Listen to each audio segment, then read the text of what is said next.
권력과 지위 위에 세워진 삶 뒤에서 그는 항상 인간의 나약함에 면역이 있다고 믿었다. 그러던 어느 날 누렇게 바랜 봉투를 든 한 젊은 여성이 모든 장벽을 뚫고 상상도 못한 비밀을 밝히러 온다.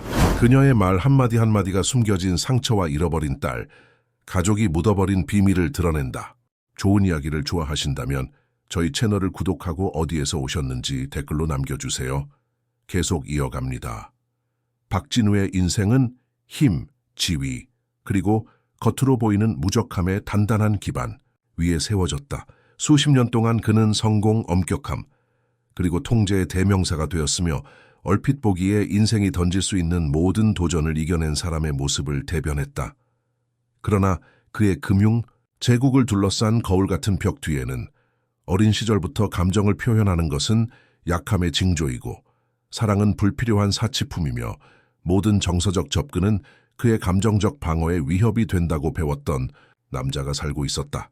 시간, 계약, 인수, 그리고 숫자들은 평생 동안 조용히 계속해서 맥박치는 내면의 균열을 피하기 위한 완벽한 갑옷이었다.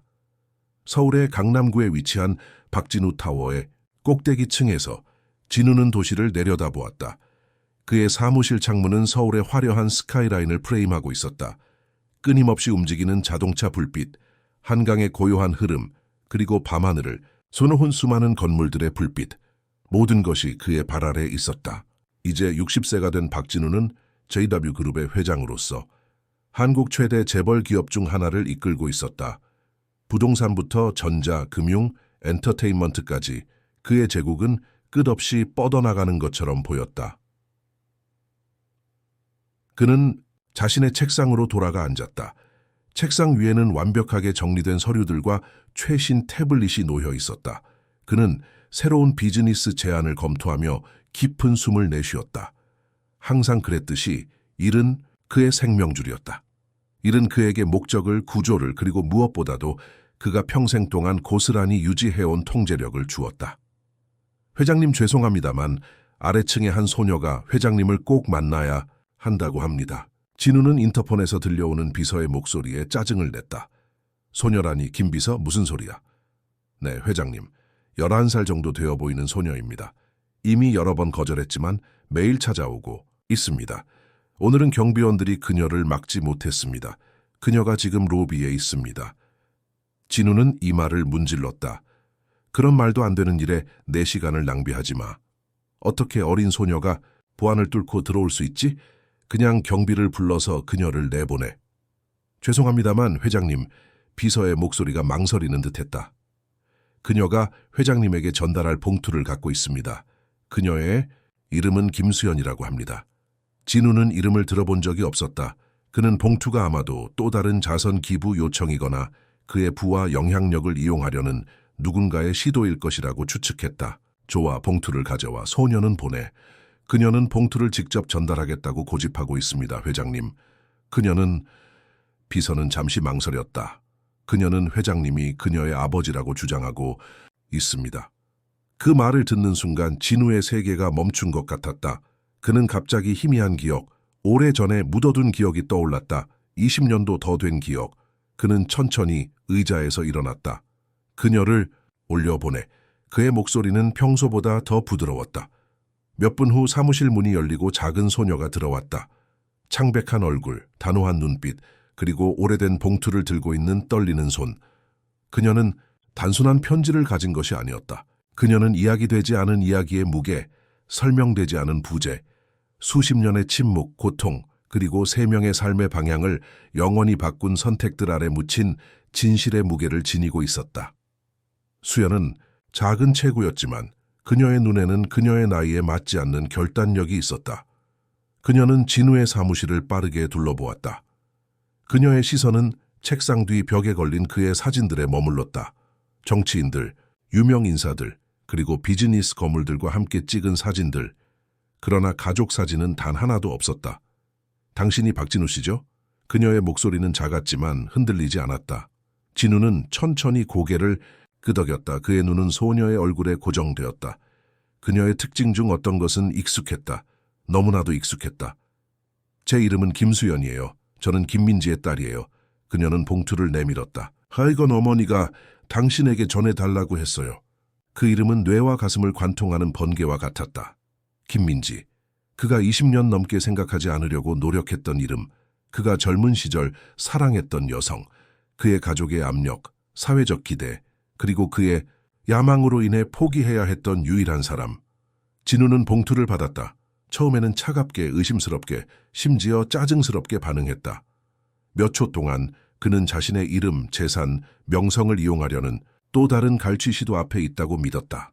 하지만 그의 눈이 받는 사람의 필체에서 시간도 그의 기억에서 지우지 못한 흔적을 알아보자마자 그의 내면에서 무언가가 돌이킬 수 없이 깨졌다.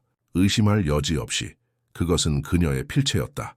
20년 넘게 그의 인생의 큰 사랑이었던 여자. 그의 방어를 뚫고 그의 확신을 흔들게 하는 유일한 능력을 가진 사람. 또한 가족의 압력, 자란, 환경의 오만함, 그리고 사랑과 의무 사이에서 자신을 발견했을 때 쉬운 길을 선택하는 자의 비겁함에 굴복하여 그가 버린 유일한 사람. 어떻게 여기에 왔니? 그는 마침내 말했다. 수연은 그의 눈을 정면으로 바라보았다. 어머니가 돌아가시기 전에 저에게 당신을 찾으라고 하셨어요. 저는 몇 달 동안 시도했어요. 편지를 보냈지만 답장이 없었어요. 전화를 했지만 아무도 저를 당신에게 연결해주지 않았어요. 그래서 직접 오기로 했어요. 진우는 돌아가시기라는 단어에 고개를 숙였다. 민지가 죽었다. 그의 젊은 시절의 사랑, 그가 결코 잊지 못했던 여자가 더 이상 이 세상에 없었다. 이상하게도 그는 이미 알고 있는 것 같은 느낌이 들었다.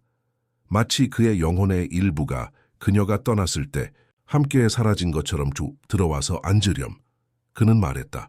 사무실의 작은 회의 공간을 가리키며 뭔가 마실 것을 가져다 줄까? 수연은 고개를 저었다. 그냥 편지를 읽어주세요. 그녀는 간청했다. 읽고 나서 제가 어떻게 해야 할지 알려주세요. 진우는 조심스럽게 봉투를 열었다. 안에는 편지가 하나만 있는 것이 아니었다. 20년 동안 쓰여진 편지들의 모음이었다.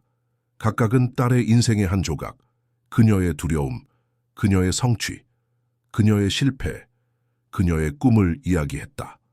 각 편지는 그를 시간 여행을 하게 하고 그가 잃은 모든 것을 고통스러운 명료함으로 이해하게 하는 포털과 같았다. 첫 번째 편지는 민지의 필체로 쓰여져 있었다. 날짜는 20년 전이었다. 진우에게 이 편지가 당신에게 도달할지 모르겠어요. 이전에도 여러 번 시도했지만 내 편지들은 항상 돌아왔거나 그냥 무시됐어요. 하지만 나는 다시 시도해야 해요. 이번에는 다른 이유로. 우리가 헤어진 후 나는 당신이 모르는 비밀을 간직하고 있었어요. 나는 임신했어요. 우리의 딸 수연이에요. 그녀는 이제 막 태어났고 그녀는 아름다워요. 그녀는 당신의 눈을 가졌어요. 나는 당신을 비난하지 않아요. 나는 당신의 가족의 기대와 당신이 지키려고 했던 모든 것을 이해해요. 하지만 수연은 아버지를 알 권리가 있어요. 그녀는 당신을 알 권리가 있어요. 그냥 한번 그녀를 만나러 와줘요. 내가 요구하는 전부예요. 영원히 당신을 사랑하며 민지 진우의 손이 떨렸다. 그는 두 번째 편지를 집어들었다. 그리고 세 번째. 각각은 수연의 인생의 한순간을 포착했다. 그녀의 첫걸음, 그녀의 첫 단어, 학교 첫날, 그리고 민지의 투병, 그녀가 아픈 동안의 그들의 투쟁, 그리고 마침내 그녀의 임박한 죽음에 대한 지식. 마지막 편지는 가장 최근의 것이었다. 단 몇 주 전의 것이었다. 내 사랑하는 진우에게 이것이 내가 쓰는 마지막 편지가 될 거예요. 의사들은 나에게 시간이 얼마 남지 않았다고 해요. 수연은 지금 나를 지켜보고 있어요. 그녀의 눈에는 내가 이해하지 못하는 힘이 있어요. 그녀는 당신을 닮았어요. 그녀는 혼자가 될 거예요, 진우. 내가 할 수 있는 모든 것을 했지만 그것은 충분하지 않아요. 그녀는 아버지가 필요해요. 그녀는 당신이 필요해요. 내가 떠난 후 그녀는 당신을 찾으러 갈 거예요. 내가 그녀에게 당신의 모든 것을 알려줬어요. 당신의 회사, 당신의 성공, 그리고 한때 우리가 공유했던 사랑. 나는 그녀에게 당신이 우리를 떠난 이유를 설명하려고 노력했어요. 하지만 그녀는 직접 들을 필요가 있어요. 그녀를 받아들여 주세요, 진우. 우리의 딸이에요. 당신이 가장 중요한 것에 너무 늦기 전에 마지막 기회예요. 영원히 당신의 민지. 진우는 편지를 내려놓았다. 그의 세계는 갑자기 그가 알지 못했던 소녀를 중심으로 회전하기 시작했다. 그녀가 얼마나 그는 감정에 목이 메어 질문을 끝내지 못했다. 한 달 전이요. 수연이 조용히 대답했다. 암이었어요. 오래 싸웠어요. 진우는 고개를 끄덕였다. 말로 할 수 없는 슬픔이 그를 압도했다. 그리고 갑자기 그는 그의 앞에 서 있는 어린 소녀를, 자신의 딸을 정말로 보기 시작했다. 그녀의 눈은 확실히 그의 것이었다. 그리고 그녀의 턱에 고집스러운 선은, 그 결단력은 매일 거울에서 마주치는 바로 그것이었다. 수연아. 그는 마침내 말했다. 처음으로 그녀의 이름을 말하면서. 내가 네 아버지인 컷 같구나. 그녀는 고개를 끄덕였다. 그녀의 용기는 마침내 흔들리기 시작했다. 그녀의 눈에 눈물이 고였다. 어디서 살고 있니? 그는 물었다. 성북동에 있는 작은 아파트요. 하지만 어머니가 아프셨을 때 의료비 때문에 집세가 밀려 있어요. 집주인이 다음 주까지 나가라고 했어요. 그녀는 인정했다.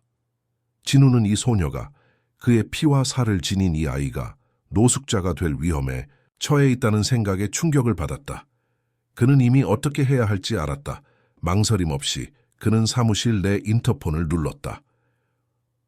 김 비서, 오늘 남은 일정을 모두 취소해. 그리고 내 변호사와 재무관리자를 지금 당장 불러. 수연은 놀란 눈으로 그를 바라보았다. 걱정하지 마. 그는 그녀에게 말했다. 처음으로 수십 년 만에 진정한 미소를 지으며 모든 것을 고칠 거야. 약속할게. 하지만 운명은 아직 더 많은 도전을 준비하고 있었다. 바로 그 순간 그의 사무실 문이 활짝 열렸고 그의 최고 재무 책임자가 창백한 얼굴로 들어왔다. 회장님, 죄송합니다만 긴급 상황입니다. 정태훈 부회장님이 그가 회사 자금을 빼돌렸습니다. 언론에 곧 터질 겁니다. 진우의 얼굴이 굳어졌다. 그의 오랜 동업자이자 가장 신뢰했던 친구가 그를 배신했다. 그의 재국이 위협받고 있었다. 그러나 이상하게도 그가 가장 걱정했던 것은 수연의 미래였다. 그녀는 이제 그의 우선순위였다. 지금 처리할게. 그는 조용히 말했다. 그리고 수연에게 돌아서서 먼저 우리는 너를 안전하게 해야 해. 다른 것들은 나중에 해결할 수 있어. 수연은 불확실하게 고개를 끄덕였다. 이 모든 것이 너무 벅차 보였다. 진우는 처음으로 자신의 감정의 무게를 느꼈다. 모든 것을 잃을지도 모른다는 두려움, 그가 잃어버린 모든 시간에 대한 후회, 그리고 민지가 더 이상 없다는 지식의 고통. 그러나 이 작은 소녀의 존재 속에서 그는 희망을 보았다. 두 번째 기회. 아마도 그가 평생 갈망해온 사랑과 연결을 위한 기회. 그날 밤 세상은 계속해서 회전했지만 그의 세상은 영원히 바뀌었다. 그는 과거의 판에 박힌 방어 메커니즘 뒤에 숨을 수 없었다. 지금은 다른 방법으로 살아야 할 때였다. 그리고 그것은 두려움과 함께 시작되었다. 진우는 강남에 있는 자신의 펜트하우스로 수연을 데려왔다. 소녀는 조용히 그의 호화로운 집을 둘러보았다. 넓은 창문에서 보이는 서울의 야경은 눈부셨다. 하지만 그녀의 눈에는 무언가가 눈에 띄었다. 이 집에는 삶의 흔적이 거의 없었다. 모든 것이 완벽하게 정돈되어 있었지만 개인적인 사진이나 추억이 담긴 물건은 하나도 없었다. 마치 호텔 스위트룸 같았다. 배고프니? 진우가 물었다. 갑자기 11살, 소녀를 어떻게 대해야 할지 확신이 없어 보였다. 수연은 고개를 끄덕였다. 그녀는 하루 종일 거의 먹지 않았다. 뭘 좋아하니? 아무거나 시킬 수 있어. 김치찌개요. 그녀는 작은 목소리로 대답했다. 엄마가 항상 만들어주셨어요. 그 말에 진우의 가슴이 아팠다. 그는 김치찌개를 시키기 위해 전화를 걸었다. 그들은 저녁을 기다리며 불편한 침묵 속에 앉아 있었다. 학교는 어떠니? 그는 마침내 물었다. 괜찮아요. 수연이 대답했다. 음악을 좋아해요. 피아노를 배우고 싶었지만 우리는 여유가 없었어요. 진우는 고개를 끄덕였다. 그가 사치품에 수백만 달러를 쓰는 동안 그의 딸은 기본적인 음악 교육조차 받을 수 없었다는 사실이 그를 괴롭혔다. 그리고 친구들은 몇 명 있어요. 그녀는 망설였다. 하지만 엄마가 아프셨을 때부터 학교에 자주 못 갔어요. 그래서 진우는 이 소녀의 어깨에 놓인 무게를 상상할 수 없었다. 이렇게 어린 나이에 어머니의 질병, 금전적 어려움, 그리고 이제는 고아가 되는 것까지. 저녁 식사가 도착했을 때 수연은 익숙한 음식의 냄새에 잠시 안도했다. 그들은 조용히 먹었다. 진우는 그녀가 먹는 모습을 지켜보며 그녀의 작은 손짓과 습관들을 주목했다. 그녀는 밥알 하나도 남기지 않았고 그것은 그녀가 자란 검소한 환경을 말해주는 것 같았다. 식사 후 진우는 손님방을 그녀에게 보여주었다. 오늘 밤 여기서 자렴. 내일 우리가 네 물건들을 가지러 갈 거야. 수연은 조심스럽게 침대에 앉았다. 이게 다 진짜인가요? 그녀가 갑자기 물었다. 당신이 정말 제 아버지인가요? 진우는 문간에 서서 깊은 숨을 들이마셨다. 그런 것 같구나, 수연아. 네 어머니의 편지들, 그리고 네가 나를 닮았어. 하지만 우리는 확실히 하기 위해 검사를 할 거야. 그게 표준 절차야.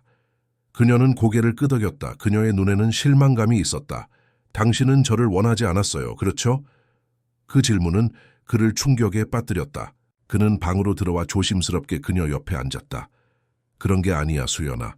난 네가 존재하는지 몰랐어. 만약 알았다면. 그는 망설였다. 그가 정말 다르게 행동했을까? 그의 가족, 그의 야망, 그리고 그의 회사가 그에게 요구했던 모든 것을 고려하면 나는 최선을 다했을 거야. 그는 마침내 말했다. 수연은 고개를 끄덕였지만 그녀의 눈은 그가 진실을 말하고 있지 않다는 것을 알고 있었다. 이 소녀는 그녀의 나이보다 훨씬 현명했다. 자렴, 진우는 말했다. 갑자기 감정적으로 지쳐서. 내일 얘기하자. 그는 자신의 방으로 돌아가 민지의 편지들을 가지고 침대에 앉았다. 그날 밤 그는 그녀가 20년 동안 쓴 모든 편지를 읽었다. 그것들은 그에게 그가 놓친 딸의 인생의 모든 순간을 보여주었다. 그는 수연이 7살 때 폐렴으로 거의 죽을 뻔했다는 것을 알게 되었다. 그가 도시의 다른 한쪽에서 수백만 달러의 계약서에 서명하는 동안 그는 그녀가 11살 때 피아노 선생님이 그녀에게 특별한 재능이 있다고 말했지만 그들은 레슨비를 낼 수 없었다는 것을 알게 되었다. 그는 수연이 8살 때 동네 시장에서 과자를 팔기 시작해 어머니를 돕기 시작했다는 것을 알게 되었다.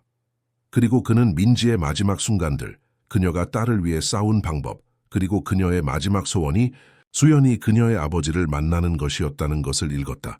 한 특별한 편지가 그의 시선을 사로잡았다. 그것은 약 5년 전에 쓰여진 것이었다. 진우에게 오늘 수연이 피아노 연주회에서 연주했어. 그녀의 선생님이 그녀의 재능을 알아보고 무료로 그녀를 가르쳐 주셨어. 그녀가 연주하는 것을 볼 때마다 나는 그녀가 얼마나 당신을 닮았는지 생각해. 당신도 음악을 사랑했잖아, 기억나? 대학에서 우리가 처음 만났을 때 당신은 기타를 연주했어. 당신 부모님이 실용적인 것이 아니라고 말하기 전까지. 수연은 쇼팽의 녹턴을 연주했어. 그녀의 작은 손가락이 건반 위를 날아다녔어. 모든 사람들이 일어서서 박수를 쳤어. 나는 그녀의 얼굴에서 당신을 보았어. 그 자부심, 그 열정. 그녀는 당신이 될 수 있었던 사람이야, 진우. 당신이 선택했다면. 때로는 내가 더 열심히 노력했어야 했는지 궁금해. 당신 가족의 반대와 내 배경에 대한 그들의 경멸에도 불구하고 당신에게 계속 접근했어야 했을까? 하지만 그것은 당신을 불행하게 했을 거야. 그리고 나는 그것을 원하지 않았어. 그러나 수연은 아버지가 필요해. 그녀는 매일 당신에 대해 물어봐. 나는 그녀에게 당신이 위대한 사업가이고 매우 바쁘고 언젠가 그녀를 만날 거라고 말해. 그녀는 아직도 그것을 믿어. 민지, 진우는 눈물이 그의 뺨을 타고 흐르는 것을 느꼈다. 그는 수십 년 동안 울지 않았다. 마지막으로 울었던 것은 그의 아버지가 그를 불러 민지와의 관계를 끝내야 한다고 말했을 때였다. 그녀는 우리와 같은 종류의 사람이 아니야. 그의 아버지가 말했다. 그녀는 너에게 좋은 아내가 될 수 없어. 우리 가족의 위치를 생각해봐. 너의 미래를 생각해봐. 그리고 그는 따랐다. 그는 민지에게 직접 말하지도 않았다.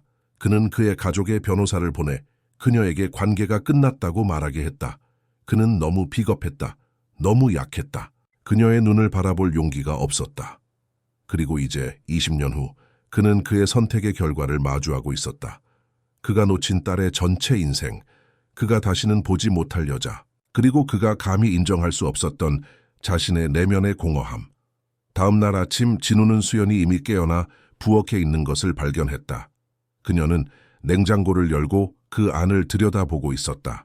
아침 먹고 싶니? 그가 물었다. 그녀는 깜짝 놀라 몸을 돌렸다. 죄송해요, 배가 고파서요. 괜찮아. 그는 미소를 지었다. 나도 배고파. 같이 뭔가 만들어 볼까? 그녀는 놀란 듯 그를 바라보았다. 요리할 줄 아세요? 진우는 웃었다. 솔직히 말하면 아니, 보통은 요리사가 요리해. 하지만 오늘은 쉬는 날이야. 우리가 직접 해보자. 그들은 함께 간단한 아침 식사를 준비했다. 김치, 볶음밥과 계란찜. 요리하는 동안 진우는 민지에 대해 물었다. 어머니는 어땠니? 마지막 몇 년 동안. 수연은 잠시 생각했다. 강했어요. 그녀는 마침내 말했다. 항상 미소를 지었어요. 심지어 아플 때도. 그녀는 제가 슬퍼하는 것을 원하지 않았어요. 진우는 고개를 끄덕였다. 그것은 그가 기억하는 민지였다. 언제나 강하고 언제나 긍정적이고 다른 사람들의 필요를 자신의 것보다 우선시하는. 어머니는 항상 당신에 대해 좋은 말만 했어요. 수연이 계속했다. 그녀는 당신이 위대한 사람이고 당신이 알았다면 저를 사랑했을 거라고 말했어요. 진우는 갑자기 목이 메었다. 그가 그녀에게 한 일 후에도 민지는 그에 대해 딸에게 좋게 말했다. 그녀는 항상 그보다 더 나은 사람이었다. 그녀가 옳았어. 그는 부드럽게 말했다. 내가 알았다면 모든 것이 달라졌을 거야. 그들은 조용히 먹었다. 식사 후 진우는 그의 휴대폰을 꺼내 몇 통의 전화를 걸었다. 첫 번째는 그의 변호사에게였다. 그는 수연의 법적 후견인이 되기 위한 절차를 시작하고 싶었다. 두 번째는 DNA 검사를 위한 것이었다. 비록 그는 이미 그녀가 그의 딸이라는 것을 마음속으로 알고 있었지만. 세 번째는 그의 최고 재무 책임자에게였다. 부회장의 배신에 대응하기 위한 긴급 회의를 소집하기 위해. 전화를 마친 후 그는 수연에게 돌아섰다. 오늘 우리는 내 물건을 가지러 가자. 그리고 난 네 학교에 전화해서 네가 잠시 결석할 거라고 알릴 거야. 그리고 피아노 선생님을 구해줄게. 수연의 얼굴이 밝아졌다. 정말요? 물론이지. 그는 미소를 지었다. 그리고 우리는 피아노도 필요할 거야. 여기 하나를 들여놓을게. 그녀의 눈이 커졌다. 여기서 살게 될 건가요? 진우는 고개를 끄덕였다. 그게 네가 원하는 거라면 넌 내 딸이야, 수연아. 네 자리는 내 옆이야. 수연은 처음으로 웃었다. 그리고 그 미소는 그녀의 얼굴을 완전히 변화시켰다. 그 순간 진우는 그녀에게서 젊은 민지를 보았다. 그리고 그의 가슴이 아팠다. 그들이 준비하는 동안 진우는 운전기사에게 차를 준비하라고 지시했다. 그는 이 모든 것이 그의 생활 방식에 엄청난 변화를 가져올 것이라는 것을 알았다.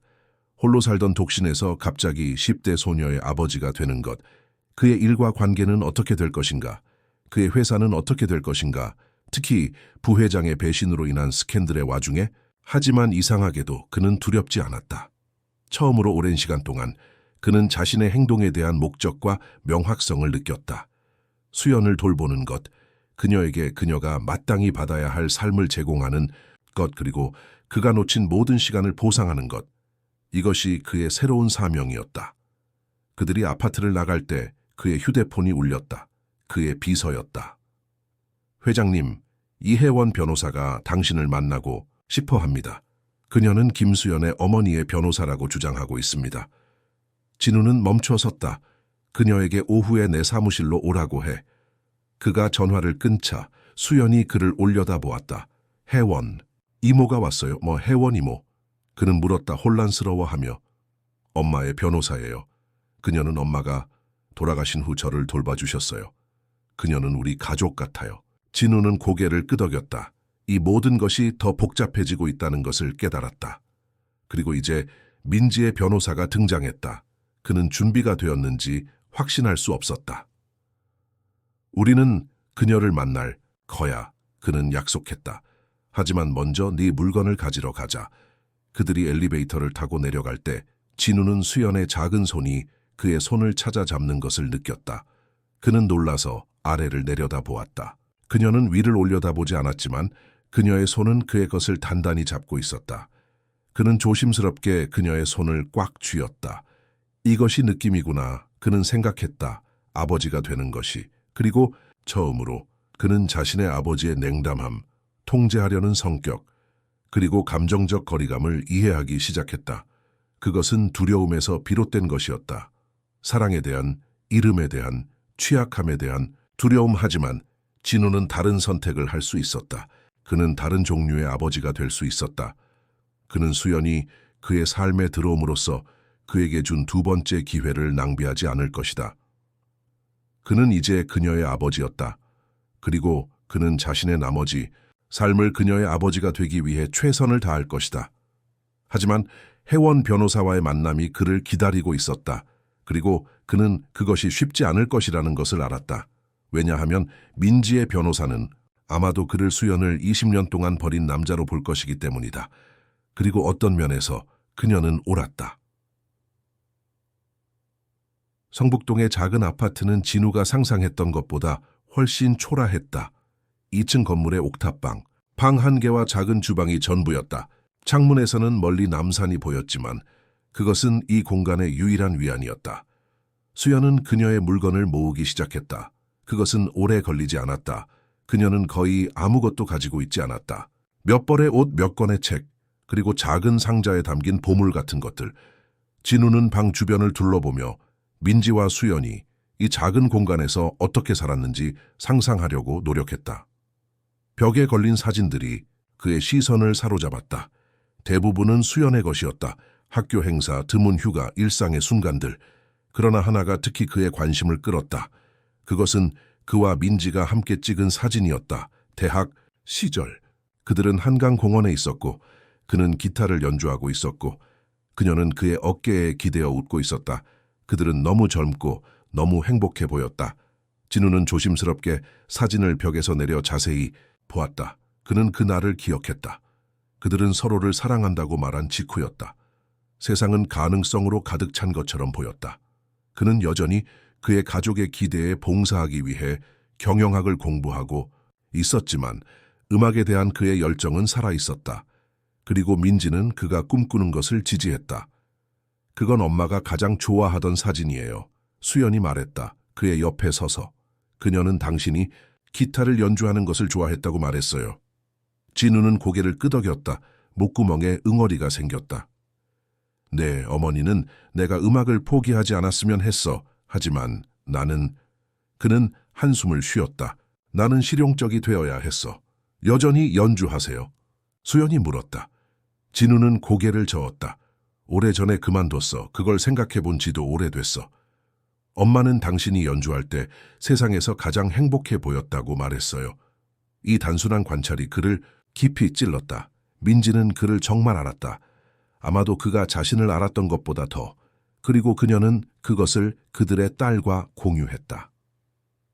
이 사진을 가져가도 될까요? 그가 물었다. 수연은 고개를 끄덕였다. 그건 이제 당신 것이기도 해요. 그들은 조용히 그녀의 물건을 모았다. 작은 가방 2개가 그녀의 전 재산이었다. 진우는 그가 얼마나 많은 것을 가지고 있는지, 그리고 그의 딸이 얼마나 적게 가지고 있는지에 대한 대조의 충격을 받았다. 그들이 떠나기 위해 문으로 향하고 있을 때 누군가가 문을 두드렸다. 진우가 문을 열자 70대 여성이 서 있었다. 걱정스러운 표정을 짓고 있었다. 수연아, 그녀가 외쳤다. 네가 어디 있었는지 걱정했어. 어젯밤에 돌아오지 않았잖아. 죄송해요, 김할머니, 수연이 말했다. 제가 설명했어야 했는데 노인은 진우를 보았고 그녀의 눈이 경계심으로 좁아졌다. 당신은 누구시죠? 진우는 깊은 숨을 들이마셨다. 저는 박진우입니다. 수연의 아버지입니다. 김할머니의 눈이 놀라움으로 커졌다. 아버지라고요? 20년 동안 어디 계셨어요? 진우는 움찔했지만 대답했다. 그건 긴 이야기입니다. 하지만 이제 제가 여기 있습니다. 그리고 수연을 돌볼 겁니다. 노인은 의심스러운 눈초리로 그를 바라보았다. 잘 들으세요? 그녀가 말했다. 그녀의 목소리는 놀라울 정도로 강했다. 그 아이는 훌륭한 아이입니다. 그녀의 어머니는 그녀를 위해 모든 것을 희생했어요. 만약 당신이 그녀를 다시 아프게 할 생각이라면 그럴 생각 없습니다. 진우가 단호하게 말했다. 제가 그녀에게서 빼앗은 모든 시간을 보상할 수는 없지만 이제부터 그녀를 위해 제가 있을 겁니다. 김할머니는 그를 한동안 응시했다. 그를 평가하는 듯했다. 마침내 그녀는 고개를 끄덕였다. 수연아, 그녀가 말했다. 소녀에게 돌아서며 필요하면 언제든지 나에게 와. 알았지? 수연은 고개를 끄덕이고 앞으로 나아가 노인을 껴안았다. 감사합니다, 할머니. 항상 저를 돌봐주셔서. 진우는 이 순간을 지켜보았고 그의 딸의 삶에 있었던 사람들에 대한 새로운 감사함을 느꼈다. 민지가 아팠을 때 이 노인은 분명히 수연을 돌보는 것을 도왔을 것이다. 아마도 수연이 오늘날의 그녀가 되는데 도움을 준 많은 사람들 중 한 명일 것이다. 그들이 마침내 아파트를 떠났을 때 진우는 수연에게 물었다. 김 할머니는 당신에게 어떤 사람이니? 우리의 이웃이에요. 수연이 설명했다. 엄마가 아팠을 때 그녀는 종종 저에게 밥을 해주셨어요. 그리고 엄마가 병원에 있을 때 저를 돌봐주셨어요. 세인우는 고개를 끄덕였다. 그녀는 당신을 많이 신경 쓰는 것 같구나. 네, 수연이 간단히 대답했다. 그녀는 잠시 침묵했다가 물었다. 우리가 정말로 당신 집에서 살게 되나요? 물론이지. 진우가 확신했다. 그곳이 이제 내 집이야. 그들이 차에 올라타자 진우의 휴대폰이 울렸다. 그의 비서였다. 회장님, 이혜원 변호사가 사무실에서 기다리고 있습니다. 그녀는 당신이 돌아오자마자 만나고 싶어 합니다.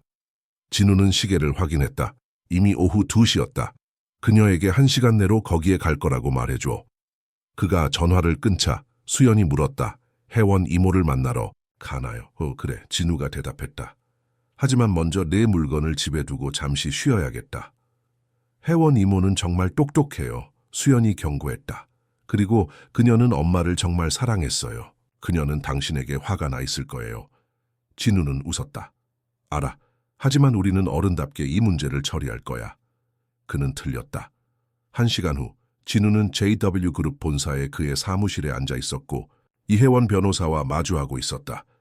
그녀는 30대 중반의 여성으로 날카로운 눈과 단호한 턱을 가지고 있었다. 그녀는 완벽하게 재단된 정장을 입고 있었고 그의 책상 맞은편에 앉아 있었다. 수연은 옆방에서 진우의 비서와 함께 있었다. 박 회장님, 혜원이 시작했다. 그녀의 목소리는 차갑고 전문적이었다. 저는 김민지 씨의 변호사로 일했습니다. 그녀는 돌아가시기 전에 저에게 그녀의 법적 문제를 처리해달라고 요청했습니다. 특히 그녀의 딸 수연의 후견인과 관련하여 진우는 고개를 끄덕였다. 이해합니다. 하지만 저는 수연의 생물학적 아버지입니다. 자연스럽게요? 혜원이 그를 차갑게 가로막았다. 20년 동안 자녀 부양비도 없이 그녀를 버린 후에 갑자기 자연스러운 부모 권리를 주장하시는 겁니까? 진우는 움찔했지만 침착함을 유지했다. 저는 수연의 존재를 몰랐습니다, 이 변호사님. 만약 알았다면 저는 민지 씨가 수십 번 연락하려고 시도했다는 증거가 있습니다. 혜원이 그를 다시 가로막았다. 서류 가방에서 폴더를 꺼내며 편지, 전화 기록, 심지어 당신의 회사 로비에서 그녀를 쫓아낸 보안 직원의 사고 보고서도 있습니다. 그녀는 임신 사실을 알게 된 직후부터 당신에게 도달하려고 노력했습니다. 진우는 충격을 받았다. 저는 정말 몰랐습니다. 제 직원들이 제 동의 없이 그런 결정을 내렸을 것입니다. 정말 기대하고 있었겠죠. 혜원이 냉소적으로 말했다. 당신의 위치에 있는 남자는 자신이 버린 여자로부터의 연락을 받고 싶지 않았을 테니까요.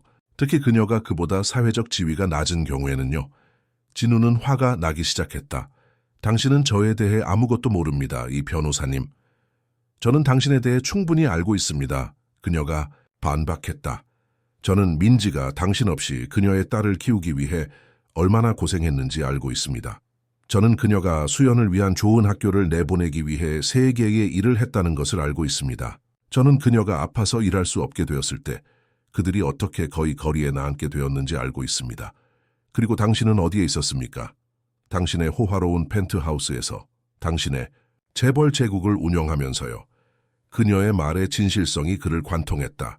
그는 변명할 수 없었다. 그녀의 말은 모두 사실이었다. 저는 이제 여기 있습니다. 그는 조용히 말했다. 그리고 수연을 위해 제가 할 수 있는 모든 것을 할 겁니다.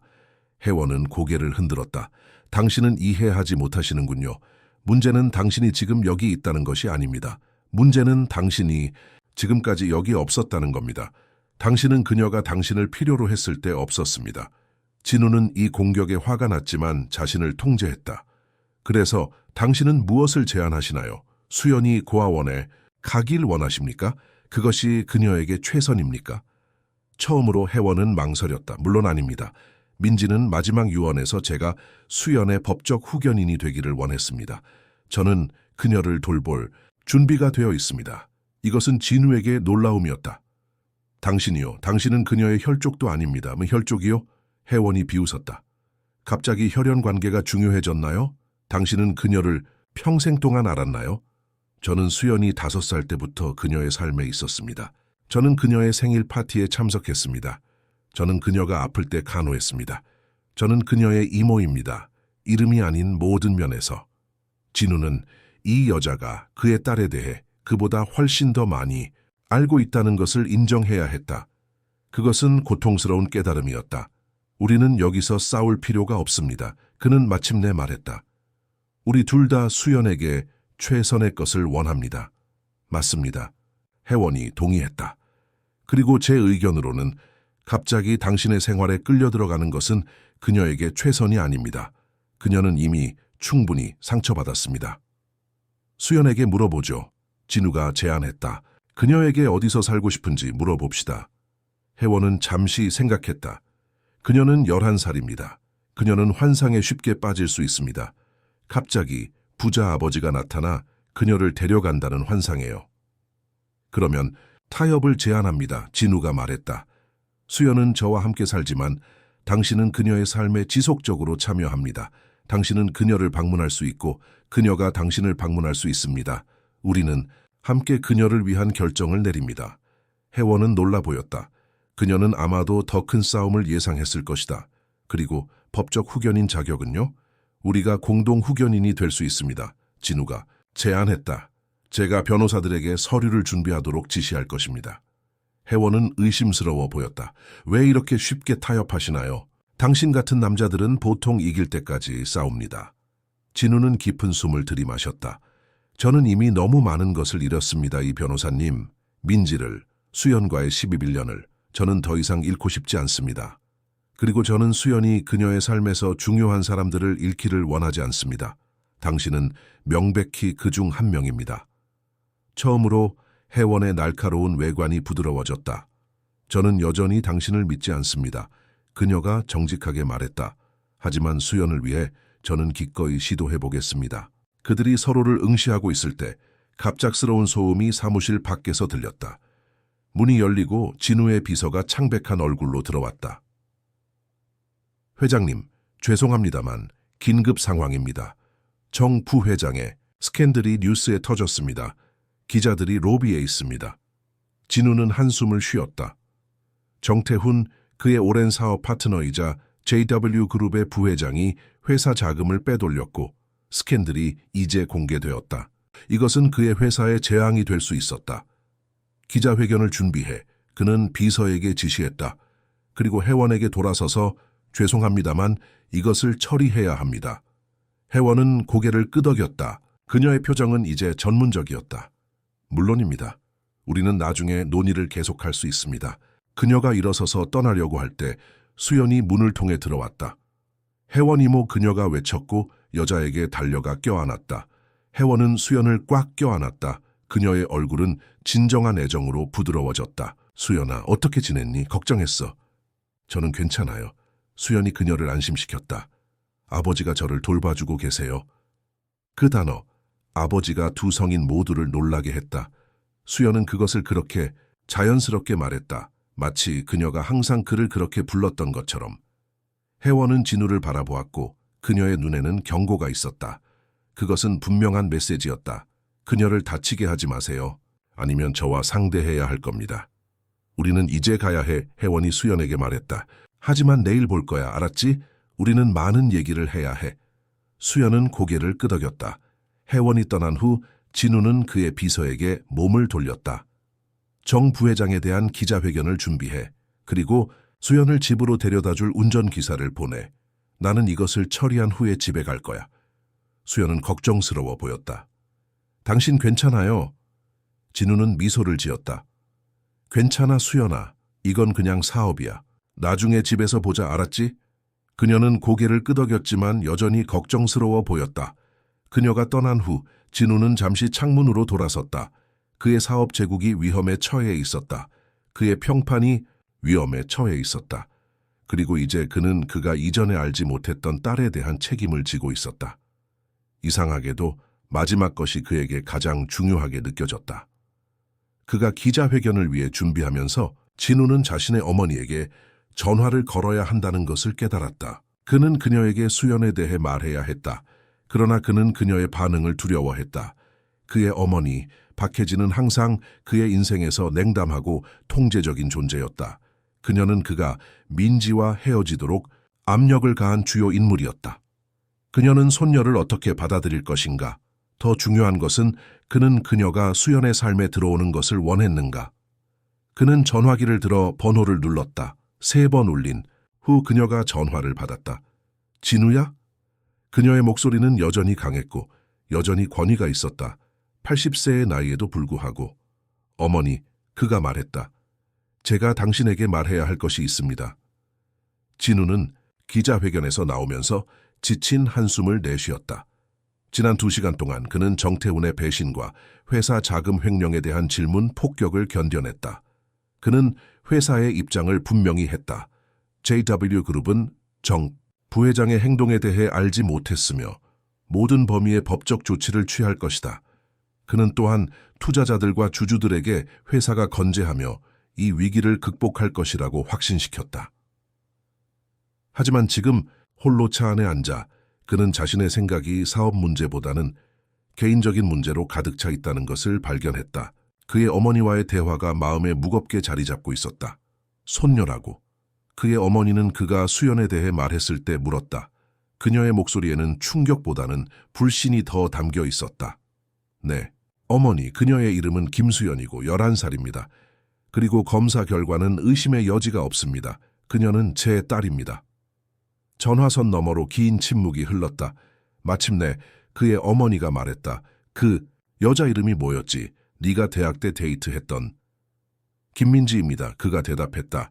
그녀가 그 이름을 기억하지 못하는 척하는 것에 약간 짜증이 났다. 그의 어머니는 민지를 너무 잘 기억하고 있었다. 그녀는 그들의 관계를 끝내기 위해 모든 노력을 기울였다. 그래, 그녀가 말했다. 그녀의 목소리는 냉담했다. 그 여자가 네 약점이었지. 네가 그녀를 떠난 것이 다행이야. 그녀는 너에게 적합하지 않았어. 진우는 화가 치밀어 올랐다. 수십 년이 지났음에도 그의 어머니는 여전히 민지를 자신보다 낮은 사람으로 보았다. 어머니, 민지는 돌아가셨습니다. 그리고 저는 그녀와 제 딸에게 큰 빚을 지고 있습니다. 그녀가 돌아가셨다고? 언제? 약 1달 전입니다. 암이었습니다. 다시 한번 침묵이 흘렀다. 그래서 이 소녀는 어떻게 되는 거니? 그녀가 마침내 물었다. 수연은 이제 저와 함께 살 겁니다. 그가 단호하게 말했다. 그녀는 제 딸입니다. 제가 그녀를 돌볼 겁니다. 그의 어머니가 말했다. 그녀의 목소리에 약간의 불쾌함이 담겨 있었다.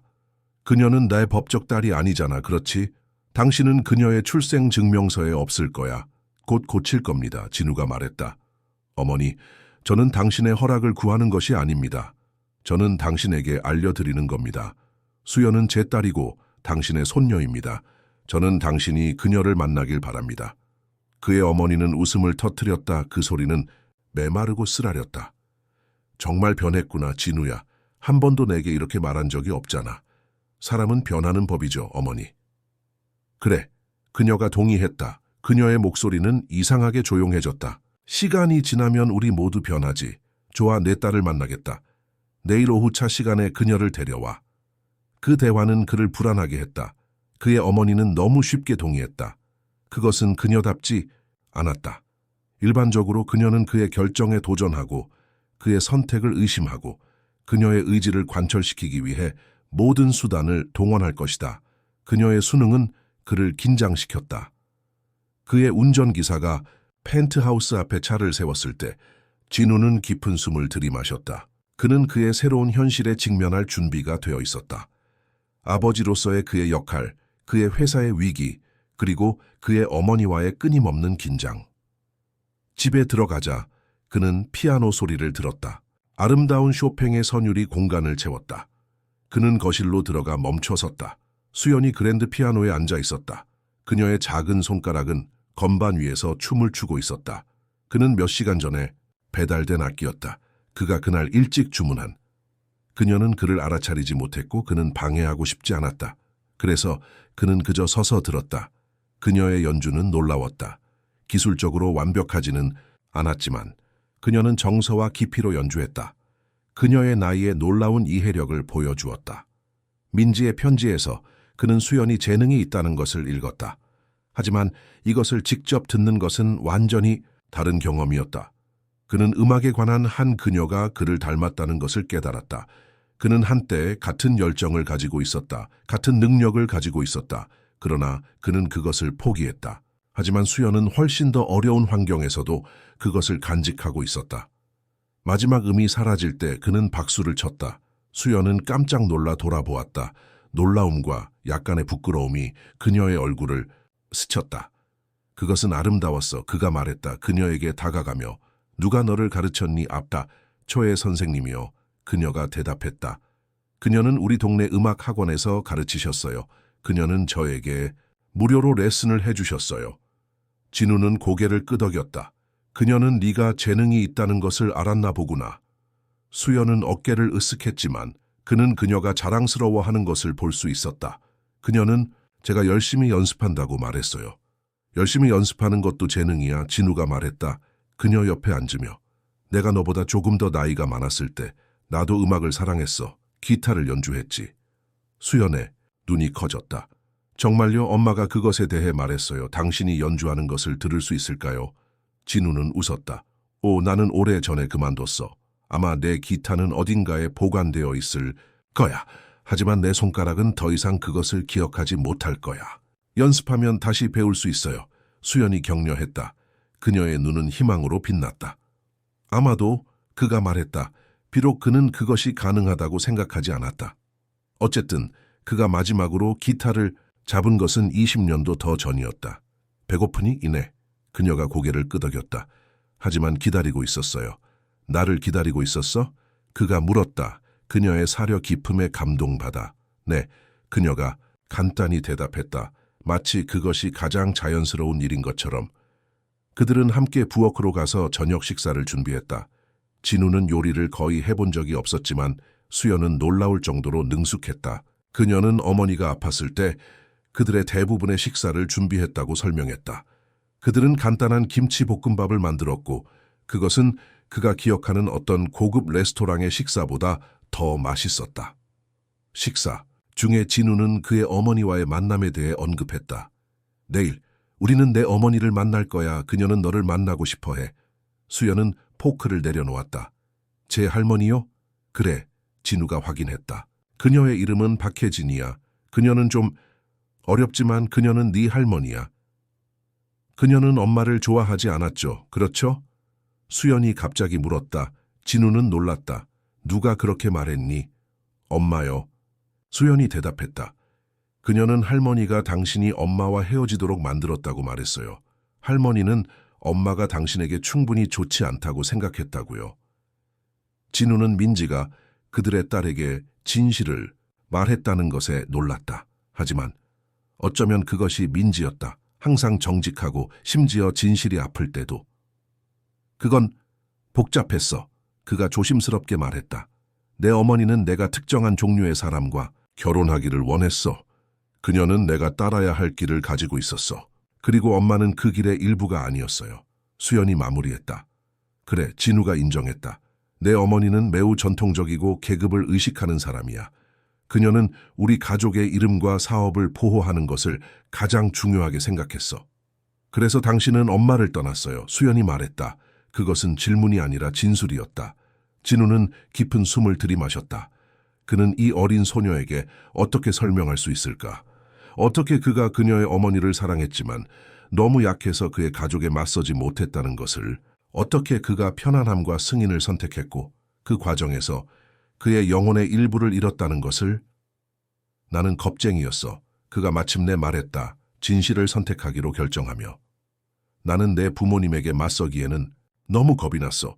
그리고 그것은 내 인생에서 가장 후회하는 일이야. 수연은 그를 한동안 바라보았다. 그녀의 눈은 그녀의 나이보다 훨씬 더 나이 들어 보였다. 하지만 이제 당신은 달라졌어요. 그렇죠? 그러길 바라. 그가 정직하게 대답했다. 지금은 내가 그때 가졌어야 했던 용기를 갖고 있길 바라. 그들은 조용히 식사를 마쳤다. 저녁 식사 후 그들은 함께 설거지를 했다. 그것은 이상하게 가정적인 순간이었다. 진우에게는 새로운 경험이었다. 내일 할머니를 만난 후에 그가 말했다. 너를 위한 학교를 찾아야 해. 어디 다니고 싶니? 수연은 잠시 생각했다. 원래 학교로 돌아갈 수 있을까요? 거기에 제 친구들이 있어요. 진우는 미간을 찌푸렸다. 성북동에 있는 그녀의 학교는 그의 아파트에서 상당히 멀었다. 하지만 그는 그녀가 이미 너무 많은 변화를 겪었다는 것을 이해했다. 가능할 거야. 그가 동의했다. 운전기사가 매일 데려다 줄 거야. 그녀는 미소를 지었고 그것은 그의 마음을 따뜻하게 했다. 그날 밤 늦게 수연이 잠든 후 진우는 그의 서재에 앉아 민지의 편지들을 다시 읽었다. 각 편지는 그가 놓친 시간의 조각을 보여주었다. 그는 그들이 함께 가질 수 있었던 삶, 그들이 가족으로서 가질 수 있었던 삶을 상상했다. 한 편지가 특히 그의 관심을 끌었다. 그것은 민지가 그녀의 암 진단을 받은 직후에 쓴 것이었다. 약 1년 전 오탄드 진우에게 내가 지금 이 편지를 쓰는 것이 이상하게 느껴질 거야. 수년 동안 편지를 보냈지만 대답을 받은 적이 없었으니까. 하지만 이번에는 다르다. 이번에는 내가 시간이 얼마 남지 않았다는 것을 알기 때문이야. 의사들은 나에게 1년, 아마도 2년이 남았다고 말했어. 암이 이미 많이 퍼졌어. 모든 치료를 시도할 거지만 그들은 낙관적이지 않아. 내가 두려워하는 것은 죽음이 아니야, 진우야. 내가 두려워하는 것은 수연을 혼자 남겨두는 것이야. 그녀는 우리의 딸이야. 그리고 그녀는 놀라워. 그녀는 너의 음악적 재능과 너의 결단력을 가졌어. 그리고 아마도 내 고집도. 우리가 헤어진 후 나는 한동안 너를 미워했어. 그리고 네가 우리 아이에 대해 알았을 때 돌아올 거라고 확신했어.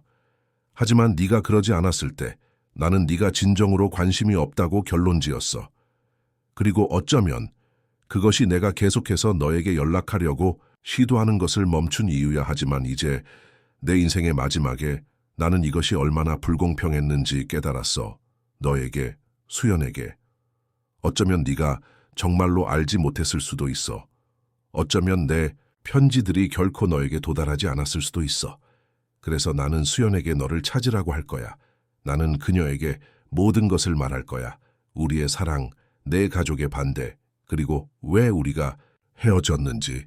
나는 그녀가 모든 진실을 알기를 원해. 그리고 그녀가 너를 찾았을 때 나는 네가 그녀를 받아들이길 바라. 네가 그녀에게 너를 알 기회를 주길 바라.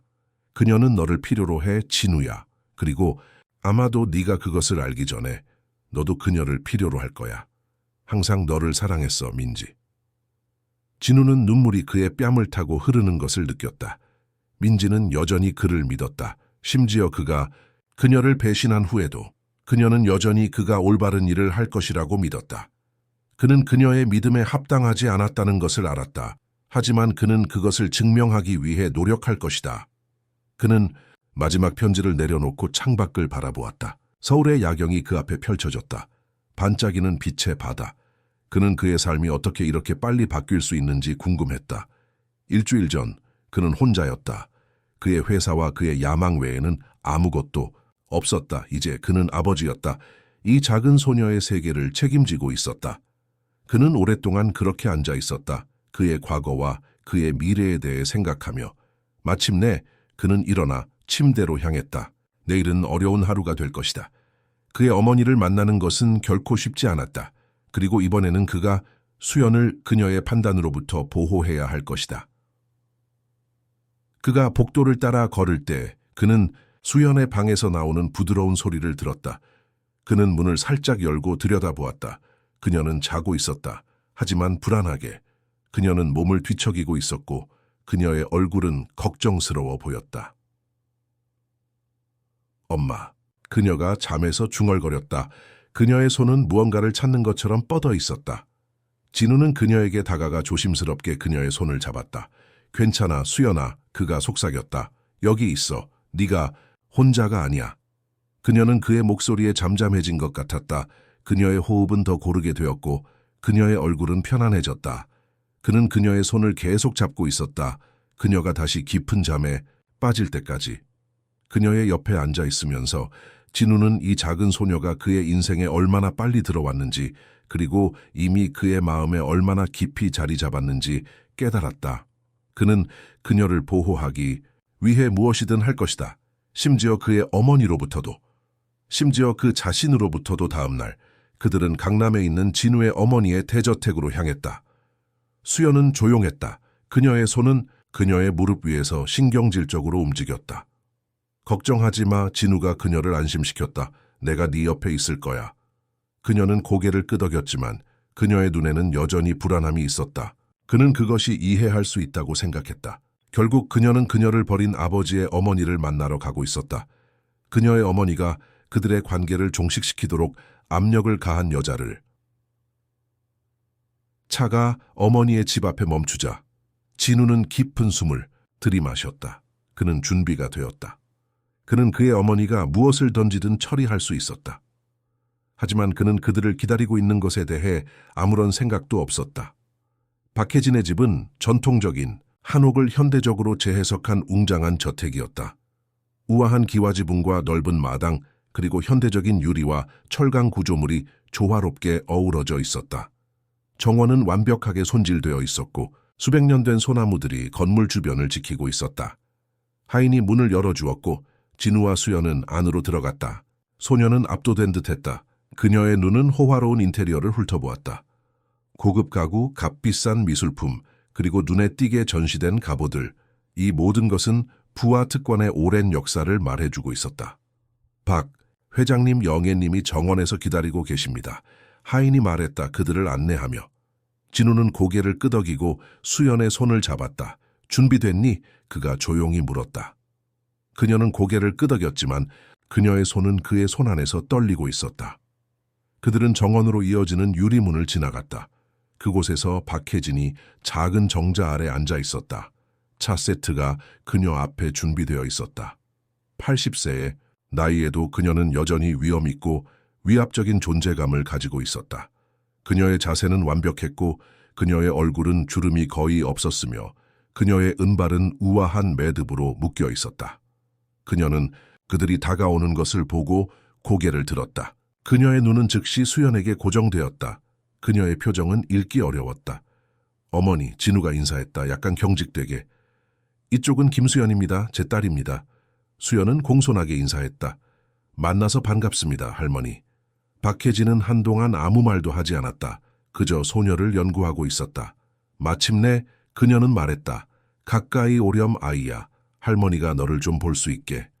수연은 불안한 눈길로 진우를 올려다보았다. 그는 격려하는 미소를 지으며 고개를 끄덕였다. 그녀는 천천히 박혜진에게 다가갔다. 노부인은 소녀의 얼굴을 자세히 살펴보았다. 정말 닮았구나. 그녀가 마침내 말했다. 그녀의 목소리에는 약간의 놀라움이 담겨 있었다. 네 아버지의 눈. 그리고 그녀는 잠시 멈추었다. 너의 다른 할아버지의 미소. 진우는 혼란스러워 보였다. 다른 할아버지라고요, 어머니? 박혜진은 한숨을 쉬었다. 앉으렴, 둘 다. 우리는 이야기해야 할 것이 많구나. 그들은 테이블에 앉았고 하인이 차를 따랐다. 박혜진은 수연에게 학교와 그녀의 관심사에 대해 몇 가지 표준적인 질문을 했다. 소녀는 공손하게 대답했지만 여전히 긴장한 상태였다. 진우는 그의 어머니가 그녀의 생각을 감추고 있다는 것을 알 수 있었다. 그녀는 항상 그랬다. 차를 몇 잔 마신 후 박혜진은 하인을 바라보았다. 김씨, 수연을 데리고 정원을 좀 보여주세요. 내가 아들과 이야기할 동안. 하인은 고개를 끄덕이고 수연에게 따라오라고 손짓했다. 소녀는 다시 진우를 올려다보았다. 괜찮아. 그가 그녀를 안심시켰다. 나중에 만나자. 수연은 마지못해 일어나 하인을 따라갔다. 그들이 시야에서 사라지자마자 박혜진의 표정이 바뀌었다. 그녀의 눈은 차가워졌고 그녀의 입술은 얇은 선으로 모였다. 그래서 그녀가 내 딸이로구나. 그녀가 말했다. 그렇습니다, 어머니. 진우가 대답했다. DNA 검사는 의심의 여지가 없습니다. 그 아이가 사진에서 봤던 것보다 더 닮았구나. 진우는 혼란스러워 보였다. 사진이요? 어떤 사진이요? 박혜진은 한숨을 쉬었다. 네가 그 여자와 헤어진 후 그녀는 몇 년 동안 계속 연락을 시도했다. 편지, 전화, 심지어 직접 방문도. 그녀는 매우 끈질겼어. 진우는 이것이 어디로 향하고 있는지 두려워하기 시작했다. 그리고 어머니는 알고 계셨군요, 저사. 물론이지. 그녀가 말했다. 마치 그것이 가장 자연스러운 일인 것처럼. 네가 너의 미래에 집중할 수 있도록 그런 방해를 막는 것이 내 의무였어. 진우는 분노가 치밀어 오르는 것을 느꼈다. 그래서 어머니가 민지의 모든 연락을 차단했군요. 어머니가 내가 아버지가 된 것을 알지 못하게 했어요. 네, 자신의 이익을 위해서였어. 그녀가 단호하게 말했다. 네가 그 소식을 들었다면 네 인생은 다른 방향으로 갔을 거야. 모든 것을 버리고 그녀에게 돌아갔을 거야. 그리고 지금 넌 어디에 있을까? JW그룹의 회장이 아니라 아마도 어떤 허름한 아파트에서 월급쟁이로 살고 있었겠지. 진우는 믿을 수 없다는 듯이 그의 어머니를 바라보았다. 어머니는 제 삶에 대한 결정을 내릴 권리가 없었어요. 난 내 어머니야. 그녀가 쏘아붙였다. 나는 내 아들을 위해 최선이라고 생각하는 것을 할 권리가 있었어. 진우는 깊은 숨을 들이마셨다. 자신의 감정을 통제하려고 노력하며. 그리고 수연은요? 아버지 없이 자라야 했던 그 어린 소녀는요? 어머니는 그녀에게서 아버지를 빼앗았어요. 박혜진의 눈이 잠시 흔들렸다. 하지만 그녀는 곧 자세를 바로잡았다. 우리는 모두 희생해야 해, 진우야. 그리고 때로는 그 희생이 고통스러워. 진우는 어머니의 말에 이상한 의미가 담겨 있다고 느꼈다. 어머니가 무슨 말씀을 하시는 건지 아이가 내 눈을 가졌다는 것을 부정할 수 없구나. 그녀가 그를 가로막았다. 그리고 그녀의 미소, 그것은 정확히 너의 삼촌, 성민의 미소야. 진우는 혼란스러웠다. 삼촌이요 어머니, 제게 삼촌은 없어요. 박혜진은 그를 오랫동안 바라보았다. 그녀의 눈에는 갑자기 말할 수 없는 슬픔이 있었다. 있었어, 진우야. 네가 태어나기 전에. 진우는 충격을 받은 채 앉아 있었다. 그는 항상 외아들이었고 그의 어머니는 다른 자녀에 대해 언급한 적이 없었다. 무슨 말씀이세요? 박혜진은 테이블 위에 있는 그녀의 오래된 손을 바라보았다. 성민은 내 첫 아들이었어. 내가 아직 젊었을 때 너의 아버지와 결혼하기 전에 내가 사랑했던 남자의 아들이었지. 진우는 자신의 귀를 믿을 수 없었다. 그의 어머니, 박혜진, 항상 엄격하고 도덕적이며 전통을 고수하는 여자가 혼호의 자식이 있었다니? 어떻게, 무슨 일이, 그는 음악가였어. 그녀가 계속했다. 그녀의 목소리는 이제 부드럽고 먼 기억에 잠겨 있었다. 정말 재능 있는 바이올리니스트. 내 부모님은 그를 증오했어, 물론. 그는 우리 같은 사람이 아니었으니까. 그는 돈이 없었고 세상에서의 위치도 없었어. 하지만 나는 그를 사랑했어. 진우는 침묵 속에 앉아 있었다. 충격 속에서. 내가 임신했을 때 그것은 스캔들이었어. 내 부모님은 나를 시골로 보냈어. 출산할 때까지. 그리고 나서 그들은 나에게 선택권을 주지 않았어. 그들은 아기를 데려갔어. 내가 마지막으로 성민을 본 것은 그가 태어난 날이었어. 그들이 그를 입양 보냈나요? 진우가 물었다. 그의 목소리는 간신히 속삭임이었다. 박혜진은 고개를 끄덕였다. 이 사회에서의 우리의 위치를 보호하기 위해, 가족의 명예를 위해 지금의 네가 이해할 수 있는 이유들. 진우는 당혹감과 배신감을 느꼈다. 그의 어머니는 그에게 이것을 숨겨왔다. 그의 전 생애 동안. 그리고 그녀가 민지와 수연에게 한 것은 그녀 자신의 과거의 단지 반영이었다. 그녀는 자신의 아들이 같은 길을 걷지 않도록 하기 위해 모든 일을 했다. 또는 그녀가 본 것처럼 같은 실수를. 그럼 제게 이복형이 있다는 건가요? 그가 마침내 물었다. 현 있었어. 그녀가 정정했다. 성민은 5년 전에 돌아가셨어. 암이었어. 진우는 이 모든 것을 받아들이기 위해 고군분투했다. 어머니는 어떻게 아셨죠? 어머니는 그를 추적했나요? 박혜진은 천천히 고개를 끄덕였다. 그가 성인이 된 후에 나는 그를 알아야 했어. 내가 무슨 일을 했는지 보고 싶었어. 그리고요. 그는 훌륭한 사람이 되었어. 그녀가 말했다. 그녀의 목소리에는 희미한 자부심이 있었다.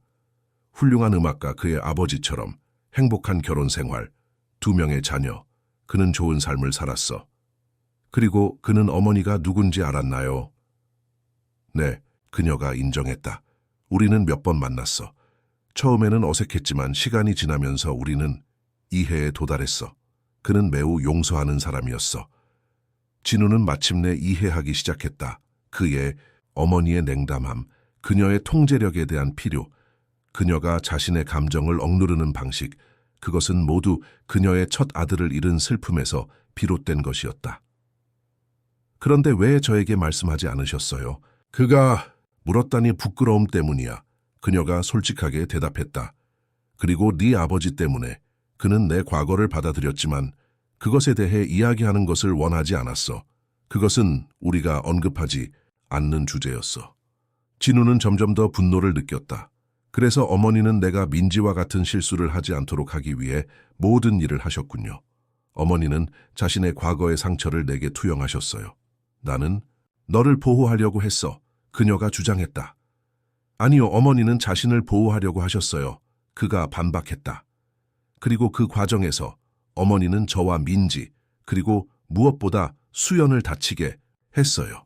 어머니는 어머니가 경험했던 것과 같은 고통을 그 아이에게 강요했어요. 그녀는 11년 동안 아버지 없이 자랐어요. 박혜진은 움찔했다. 그의 말에 맞아 떨어진 것처럼. 나는 그렇게 생각하지 않았어.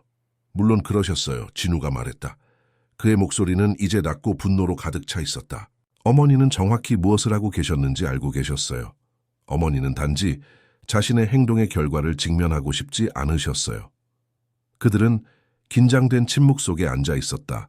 수십 년 동안의 비밀과 거짓말이 마침내 그들 사이에 놓여 있었다. 마침내 박혜진이 말했다. 내가 당신에게 한 일을 후회해, 진우야. 나는 정말로 네가 최선의 삶을 살기를 원했어.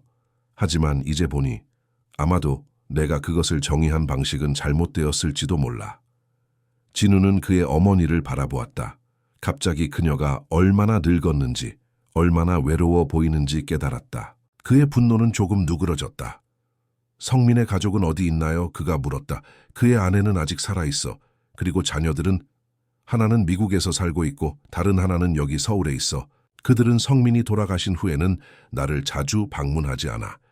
그들은 내 조카들이에요. 진우가 말했다. 그 생각이 그를 놀라게 했다. 그들은 수연의 사촌들이고요. 박혜진은 고개를 끄덕였다. 그래, 그들은 그렇구나. 진우는 그가 알지 못했던 이 가족에 대해 더 알고 싶다는 갑작스러운 욕망을 느꼈다. 그들은 그의 혈육이었다. 그의 역사의 일부였다. 난 그들을 만나고 싶어요. 그가 말했다. 박혜진은 놀란 듯했다. 정말로? 네. 그리고 수연도 그들을 만나야 해요. 그녀는 이미 너무 많은 가족을 잃었어요. 그녀는 더 많은 연결이 필요해요. 박혜진은 잠시 생각했다. 내가 이슬을 부를 수 있어. 성민의 딸. 그녀는 서울에 살고 있어. 그렇게 해주세요. 진우가 말했다. 그리고 어머니, 한 가지 더 있어요. 뭐니? 더 이상 비밀은 없어요. 더 이상 거짓말은 없어요. 우리 가족은 이미 너무 많은 고통을 겪었어요. 박혜진은 오랫동안 그를 바라보았다. 마침내 그녀는 천천히 고개를 끄덕였다. 네가 오라, 진우야. 너무 오랫동안 침묵했어. 바로 그 순간 수연이 정원에서 달려왔다. 그녀의 얼굴은 흥분으로 빛나고 있었다. 아버지, 할머니, 이 정원에 있는 연못을 봤어요. 거기에 정말 큰 비단잉어들이 있어요. 진우와 그의 어머니는 둘 다 소녀를 바라보았다. 그들의 대화의 무거움이 잠시 중단되었다. 할머니가 너에게 먹이를 주게 해줬니? 박혜진이 물었다. 그녀의 목소리는 이제 부드러웠다. 네, 그들은 제 손에서 먹었어요. 수연이 기뻐했다. 내가 어렸을 때 그 연못에서 시간을 보내는 것을 좋아했단다. 박혜진이 말했다. 때로는 몇 시간씩 거기 앉아 있곤 했지. 수연은 노부인에게 호기심 어린 눈길을 보냈다. 정말요? 제가 또 언제 와서 물고기들을 볼 수 있을까요? 박혜진은 잠시 망설였다가 미소를 지었다. 진우가 그의 어머니의 얼굴에서 본 적이 거의 없는 진정한 미소였다. 언제든지 오렴, 수연아. 이것은 이제 내 집이기도 하단다. 진우는 수연과 그의 어머니 사이에 이 작은 교류를 지켜보았다. 희망의 불꽃이 그의 가슴 속에서 타오르는 것을 느꼈다. 어쩌면 그들의 가족이 치유될 수 있을지도 모른다. 어쩌면 수십 년 동안의 비밀과 고통 후에 그들은 마침내 진실과 화해의 길을 찾을 수 있을지도 모른다. 하지만 그는 아직 해결해야 할 다른 문제가 있다는 것을 알고 있었다. 그의 사업은 여전히 위기에 처해 있었고 혜원은 여전히 수연의 후견 인권을 위해 싸울 준비가 되어 있었다. 그리고 이제 그는 자신이 전혀 알지 못했던 새로운 가족 구성원들이 있다는 것을 알게 되었다. 그의 인생은 일주일 전보다 훨씬 더 복잡해졌다. 하지만 이상하게도 그것은 또한 훨씬 더 풍요로워진 것 같았다. 나중에 그날 진우와 수연이 박혜진의 저택을 떠날 준비를 하고 있을 때 노부인은 그의 팔을 잡았다. 진우야, 그녀가 말했다. 그녀의 목소리는 이제 부드러웠다. 이것을 가져가거라. 그녀는 그에게 오래된 사진 앨범을 건넸다. 이게 뭐죠? 그가 물었다. 성민이야. 그녀가 설명했다. 그의 사진들, 그의 가족, 네가 알아야 할 것들. 진우는 앨범을 받았다. 갑자기 그것이 소중한 보물처럼 느껴졌다. 고맙습니다, 어머니. 그녀는 고개를 끄덕이고 그리고 나서 수연에게 몸을 돌렸다. 그리고 너 내 손녀. 다음번에 올 때는 내가 너에게 피아노를 가르쳐 주마. 네 할아버지는 훌륭한 음악가였단다. 수연의 얼굴이 밝아졌다. 정말요? 당신도 연주하세요? 박혜진은 미소를 지었다. 슬픈 미소. 오래전에 그래. 아마도 우리가 함께 다시 시작할 수 있을 거야. 그들이 차를 타고 떠날 때 진우는 그의 어머니가 현관에 서 있는 것을 보았다. 작고 외로운 형상. 그는 갑자기 그녀에 대한 새로운 이해를 느꼈다. 그녀는 완벽한 사람이 아니었다. 그리고 그녀는 끔찍한 실수를 저질렀다. 하지만 그녀도 고통받았다. 그리고 그녀의 방식으로 그녀는 자신의 상처에서 그를 보호하려고 노력했다. 할머니가 좋아요, 수연이 말했다. 차 창밖을 바라보며.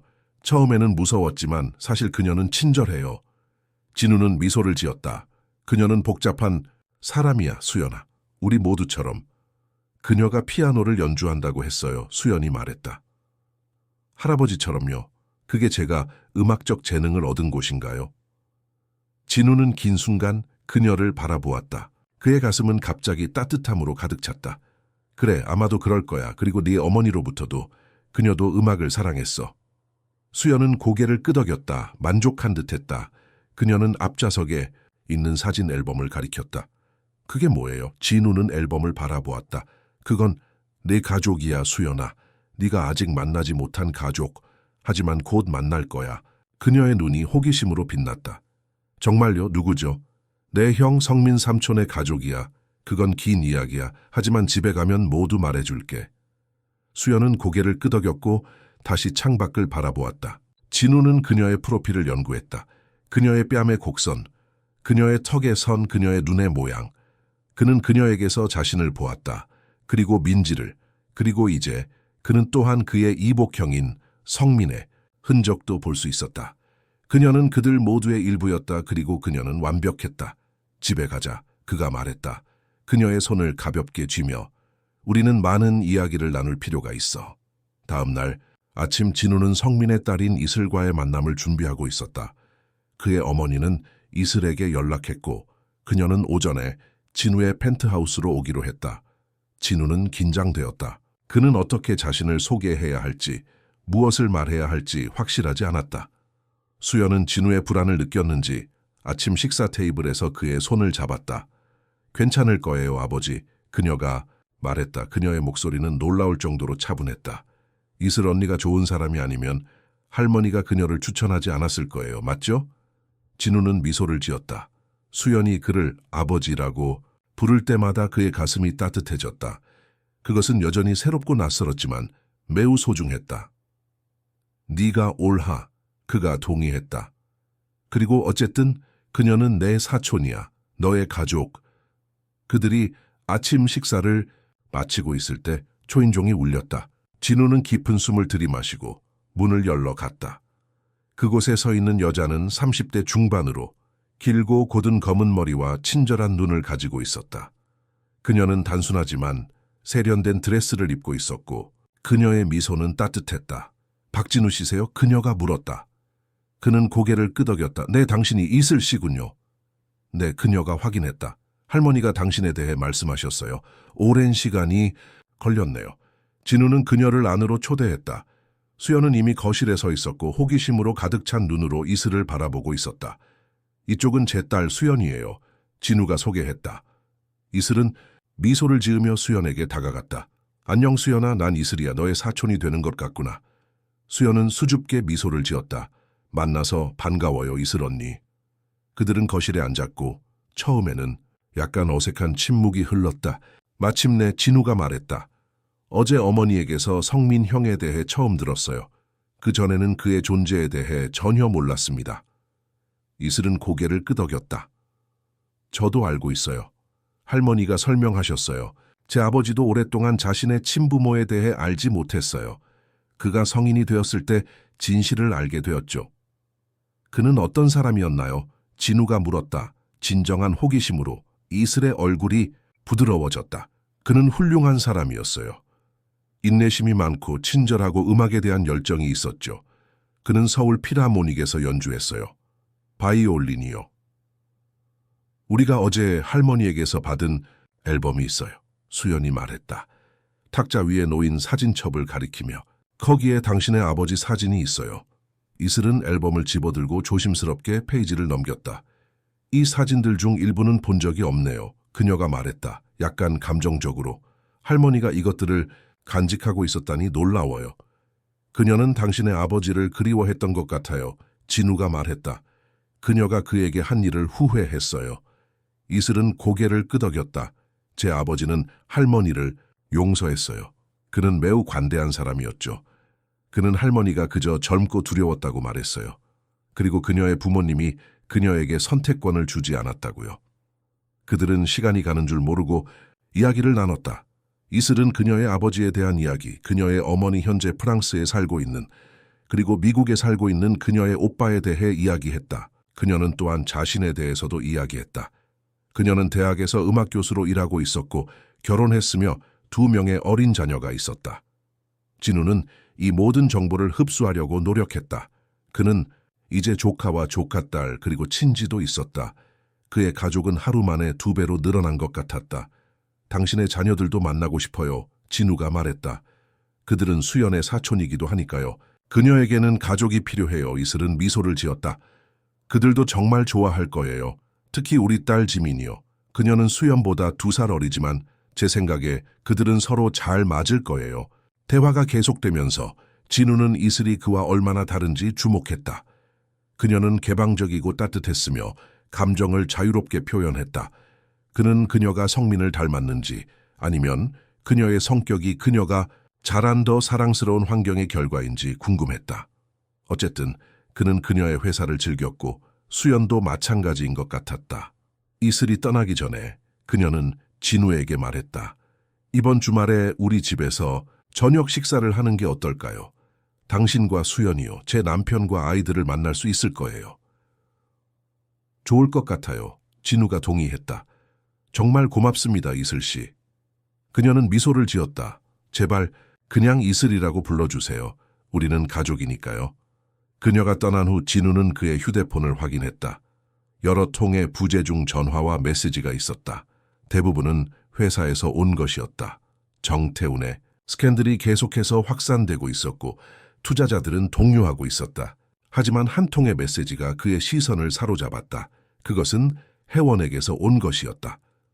박 회장님, 오늘 오후에 만날 수 있을까요? 수연의 후견인 문제에 대해 논의하고 싶습니다. 제 사무실에서 3시에 만날 수 있나요? 진우는 한숨을 쉬었다.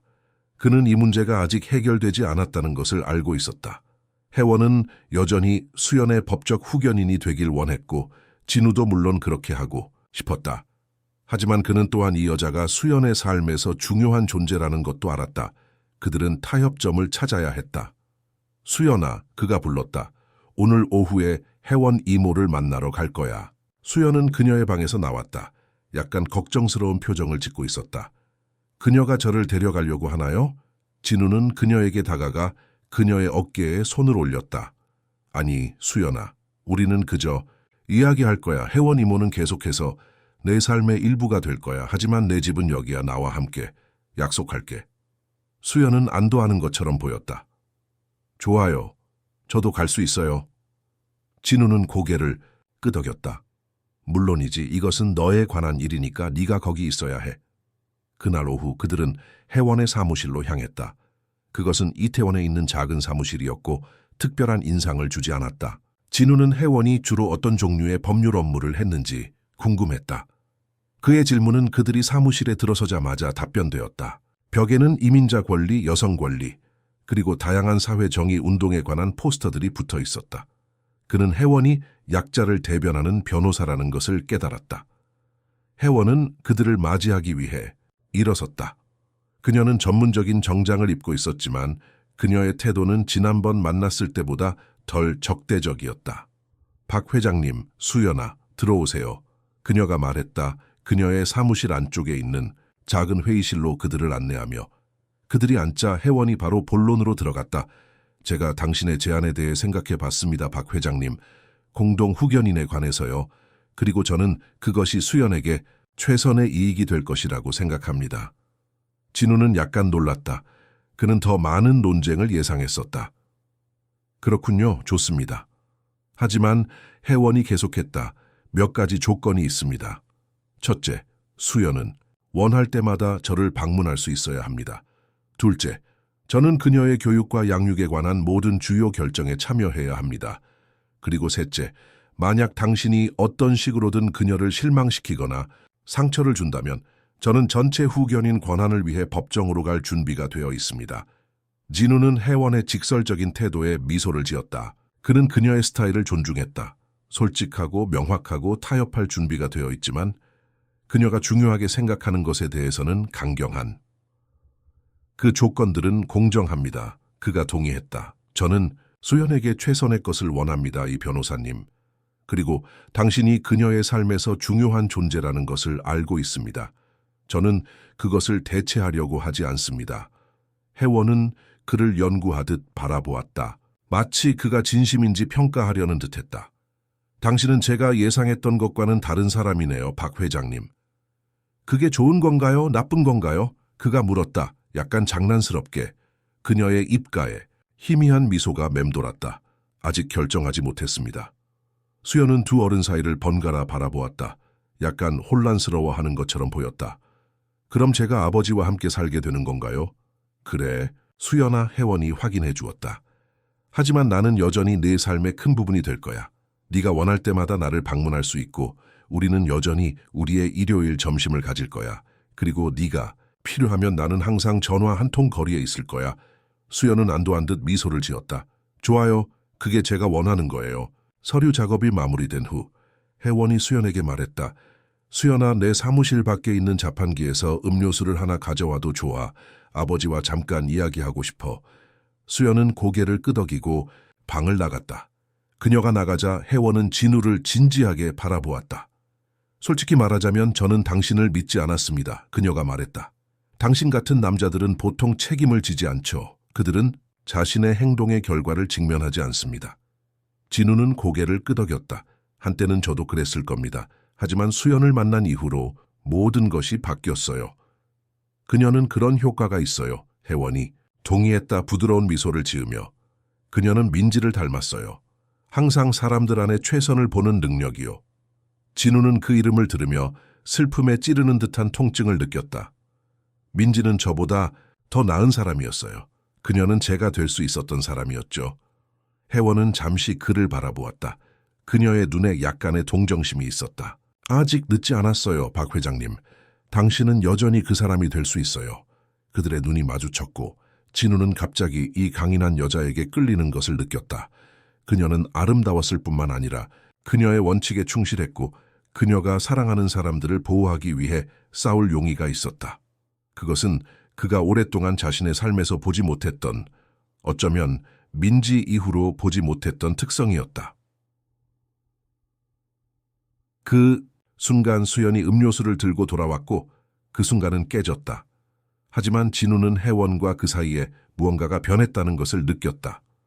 아마도 적대감에서 상호 존중으로의 변화, 어쩌면 그 이상. 그들이 혜원의 사무실을 떠날 때 그녀는 진우에게 명함을 건넸다. 제 개인 번호입니다. 그녀가 말했다. 수연에 관한 어떤 것이든 주저하지 말고 연락하세요. 그는 명함을 받아들이며 고개를 끄덕였다. 고맙습니다, 이 변호사님. 혜원이라고 불러주세요. 그녀가 말했다. 부드러운 미소를 지으며.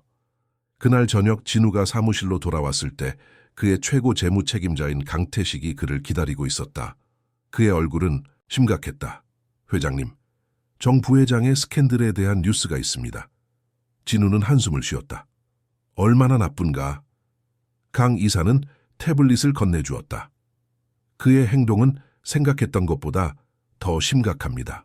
그는 회사 자금을 빼돌렸을 뿐만 아니라 우리의 주요 경쟁자인 SK그룹과 비밀리에 거래를 하고 있었습니다. 그는 우리의 사업 계획을 그들에게 팔고 있었습니다. 진우는 충격을 받았다. 정태우는 그의 가장 오래된 친구였고 가장 신뢰하는 비즈니스 파트너였다. 그들은 대학 시절부터 함께였다. 이러한 배신은 상상할 수 없었다. 우리는 얼마나 손해를 입었지? 그가 물었다. 재정적으로 약 1,000억 원. 하지만 평판에 대한 손해는 계산할 수 없습니다. 진우는 창밖을 바라보았다. 그는 이것이 그의 사업 제국의 끝이 될 수 있다는 것을 알았다.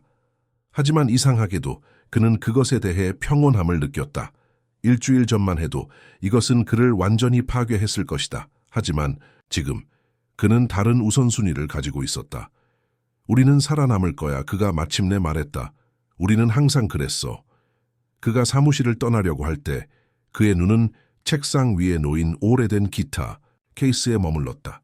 그것은 수십 년 동안 그곳에 앉아 있었다. 그의 젊은 시절의 유물. 그는 갑자기 그것을 집어들어 집으로 가져가기로 결정했다. 집에 도착했을 때 그는 수연이 피아노에서 연습하고 있는 것을 발견했다. 그녀는 그가 들어오는 것을 보고 밝게 미소를 지었다.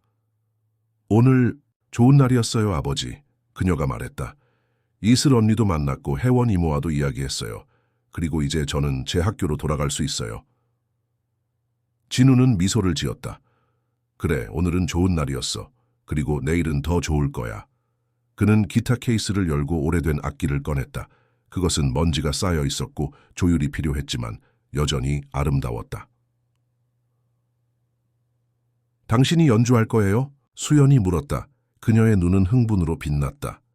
진우는 웃었다. 시도해볼게. 하지만 경고하마. 내 손가락은 좀 녹슬었을 거야. 그는 기타를 조율하기 시작했고 수연은 피아노 벤치에 앉아 기대에 찬 표정으로 지켜보았다. 그리고 그 순간 진우는 자신이 마침내 집에 왔다는 것을 알았다. 6개월이 지났다. 가을의 차가운 바람이 서울의 거리를 휩쓸고 지나갔고 나무잎들은 빨강과 금색으로 변하기 시작했다. 진우의 펜트하우스 거실에는 웃음소리가 가득했다. 수연, 이슬의 딸 지민, 그리고 이슬의 아들 준호가 함께 게임을 하고 있었다. 이슬과 그녀의 남편, 김민석은 진우, 혜원, 그리고 박혜진과 함께 저녁 식사 테이블에 앉아 있었다. 그래서 당신은 정말로 JW그룹을 재구성하고 있는 건가요? 민석이 물었다. 와인잔을 들며. 진우는 고개를 끄덕였다. 내 회사가 정태훈의 스캔들로부터 회복되기 시작했어요. 우리는 많은 구조 조정을 했고 몇몇 사업 부문을 매각했어요. 하지만 이제 우리는 더 건강한 기반 위에 있어요. 그리고 당신은 그 모든 것을 처리하면서도 수연과 시간을 보내고 있어요. 혜원이 말했다. 감탄하는 어조로. 인상적이에요. 진우는 미소를 지었다. 우선순위의 문제죠. 요즘 저는 회사에서 6시 이후에는 절대 일하지 않아요. 저녁과 주말은 수연을 위한 시간이에요. 그는 혜원과 눈을 마주쳤고 둘 사이에 미소가 오갔다. 지난 몇 개월 동안 그들은 점점 더 가까워졌다. 처음에는 수연에 관한 문제로 만나다가 점차 개인적인 이유로 만나게 되었다. 진우는 혜원의 강인함과 열정에 끌렸고 혜원은 진우의 변화와 성장에 감명을 받았다. 박혜진은 젊은 커플을 바라보며 미소를 지었다. 그녀도 변했다. 손녀와 새로 발견한 가족의 존재로 부드러워졌다. 그녀는 이제 매주 수연에게 피아노 레슨을 해주었고 소녀의 재능에 감탄했다. 저는 다음 주에 리사이틀이 있어요. 수연이 게임에서 잠시 고개를 들어 말했다. 할머니가 저를 위해 특별한 곡을 준비해 주셨어요. 우리는 확실히 거기 있을 거야. 이슬이 말했다. 지민과 준호도 너의 연주를 듣고 싶어 해. 진우는 자랑스러운 미소를 지었다. 수연은 그녀의 음악적 재능을 계속 발전시켰고 이제 서울에서 가장 명망 있는 음악학교 중 하나에 다니고 있었다. 그녀는 이미 몇 번의 경연대회에서 우승했고 그녀의 교사들은 그녀가 훌륭한 미래를 가지고 있다고 말했다.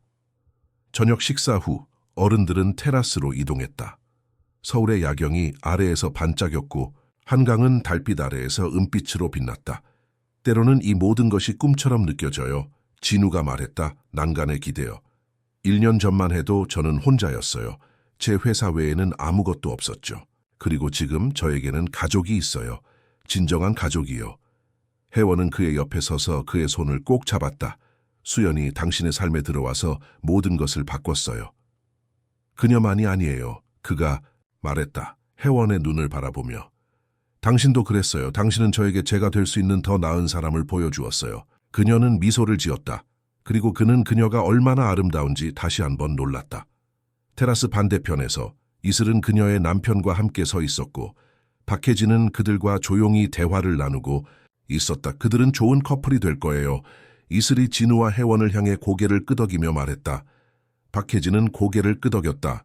그래, 그럴 것 같구나. 혜원은 강한 여성이야. 그녀는 진우가 필요로 하는 종류의 파트너야. 그리고 수연은요? 민석이 물었다. 그녀는 이 모든 변화에 어떻게 적응하고 있나요? 놀라울 정도로 잘 적응하고 있어. 박혜진이 대답했다. 자랑스러운 미소를 지으며. 그녀는 강인한 아이야. 그녀의 어머니처럼. 잠시 후 수연이 테라스로 나왔다. 아버지, 그녀가 불렀다. 연주해 주실래요? 지민이와 준호가 당신과 제가 함께 연주하는 것을 듣고 싶어 해요. 진우는 웃었다. 물론이지 수연아, 내 기타를 가져올게. 지난 몇 개월 동안 진우는 기타 연주를 다시 시작했다. 처음에는 어색했지만 그의 손가락은 곧 옛 패턴을 기억해냈다. 그와 수연은 종종 함께 연주했다. 그녀는 피아노를, 그는 기타를. 그것은 그들이 함께 시간을 보내는 특별한 방법이었다. 모두가 거실로 돌아왔고 진우는 그의 기타를 집어들었다. 수연은 피아노 앞에 앉았다. 그들은 서로를 바라보며 고개를 끄덕였고 그리고 나서 연주하기 시작했다. 곡은 그들이 함께 작곡한 것이었다. 달콤하고 약간 우울하지만 희망으로 가득 찬 멜로디. 그것은 그들의 이야기를 말해주는 것 같았다. 상실과 발견, 슬픔과 기쁨, 그리고 결국에는 사랑과 용서. 그들이 연주할 때 진우는 방 안의 사람들을 둘러보았다. 그의 어머니, 한때는 차갑고 통제적이었지만 이제는 부드러워지고 자신의 과거와 화해한 이슬과 그녀의 가족, 그가 알지 못했던 형의 유산, 혜원, 그의 예상치 못한 동맹자이자 이제는 그 이상인, 그리고 물론 수연, 그의 딸, 그의 두 번째 기회. 그는 이 모든 것이 민지 덕분이라는 것을 알았다. 그녀의 용기, 그녀의 사랑, 그리고 그녀의 용서가 이 순간을 가능하게 했다. 비록 그녀는 이것을 볼 수 없었지만 그녀는 모든 것의 중심에 있었다. 곡이 끝났을 때 방은 잠시 침묵에 빠졌다가 갑자기 박수 소리로 가득 찼다. 그것은 아름다웠어요. 이슬이 말했다. 그녀의 눈에는 눈물이 고여 있었다. 정말 재능이 있군요. 두 분 다. 민석이 동의했다. 진우는 기타를 옆에 두고 수연에게 미소를 지었다. 모든 공은 수연에게 돌아가야 해요. 그녀는 진정한 예술가예요. 수연은 얼굴을 붉혔지만 자랑스러워 보였다. 우리는 좋은 팀이에요, 아버지. 그날 밤 늦게 모든 손님들이 떠난 후 진우는 수연을 침대에 눕혔다. 그녀는 이미 반쯤 잠들어 있었다. 긴 하루의 흥분으로 지쳐 있었다. 아버지? 그녀가 졸린 목소리로 불렀다. 응, 수연아. 오늘 행복했어요? 그는 미소를 지었다. 매우 행복했어, 수연아. 너는? 그녀는 고개를 끄덕였다. 그녀의 눈은 이미 감기고 있었다. 이게 가족인가요? 이런 느낌인가요? 그래, 그가 말했다. 그녀의 이마에 부드럽게 키스하며. 이게 가족이야. 그녀가 잠든 후 진우는 그의 서재로 돌아갔다.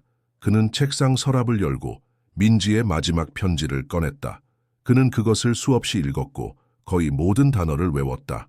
하지만 오늘 밤 그것은 다른 의미를 가지는 것 같았다. 민지야, 그가 조용히 말했다. 마치 그녀가 들을 수 있는 것처럼. 우리의 딸은 놀라워. 그녀는 너의 가장 좋은 부분을 가지고 있어. 너의 용기, 너의 친절함, 너의 재능. 나는 네가 그녀가 잘하는 것을 볼 수 없다는 것이 미안해. 하지만 나는 약속해.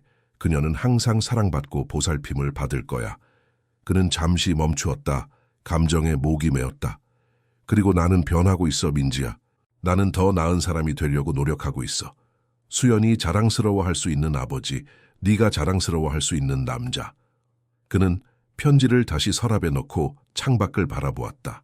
서울의 밤하늘에는 별들이 빛나고 있었다. 평소보다 더 밝고 더 선명하게.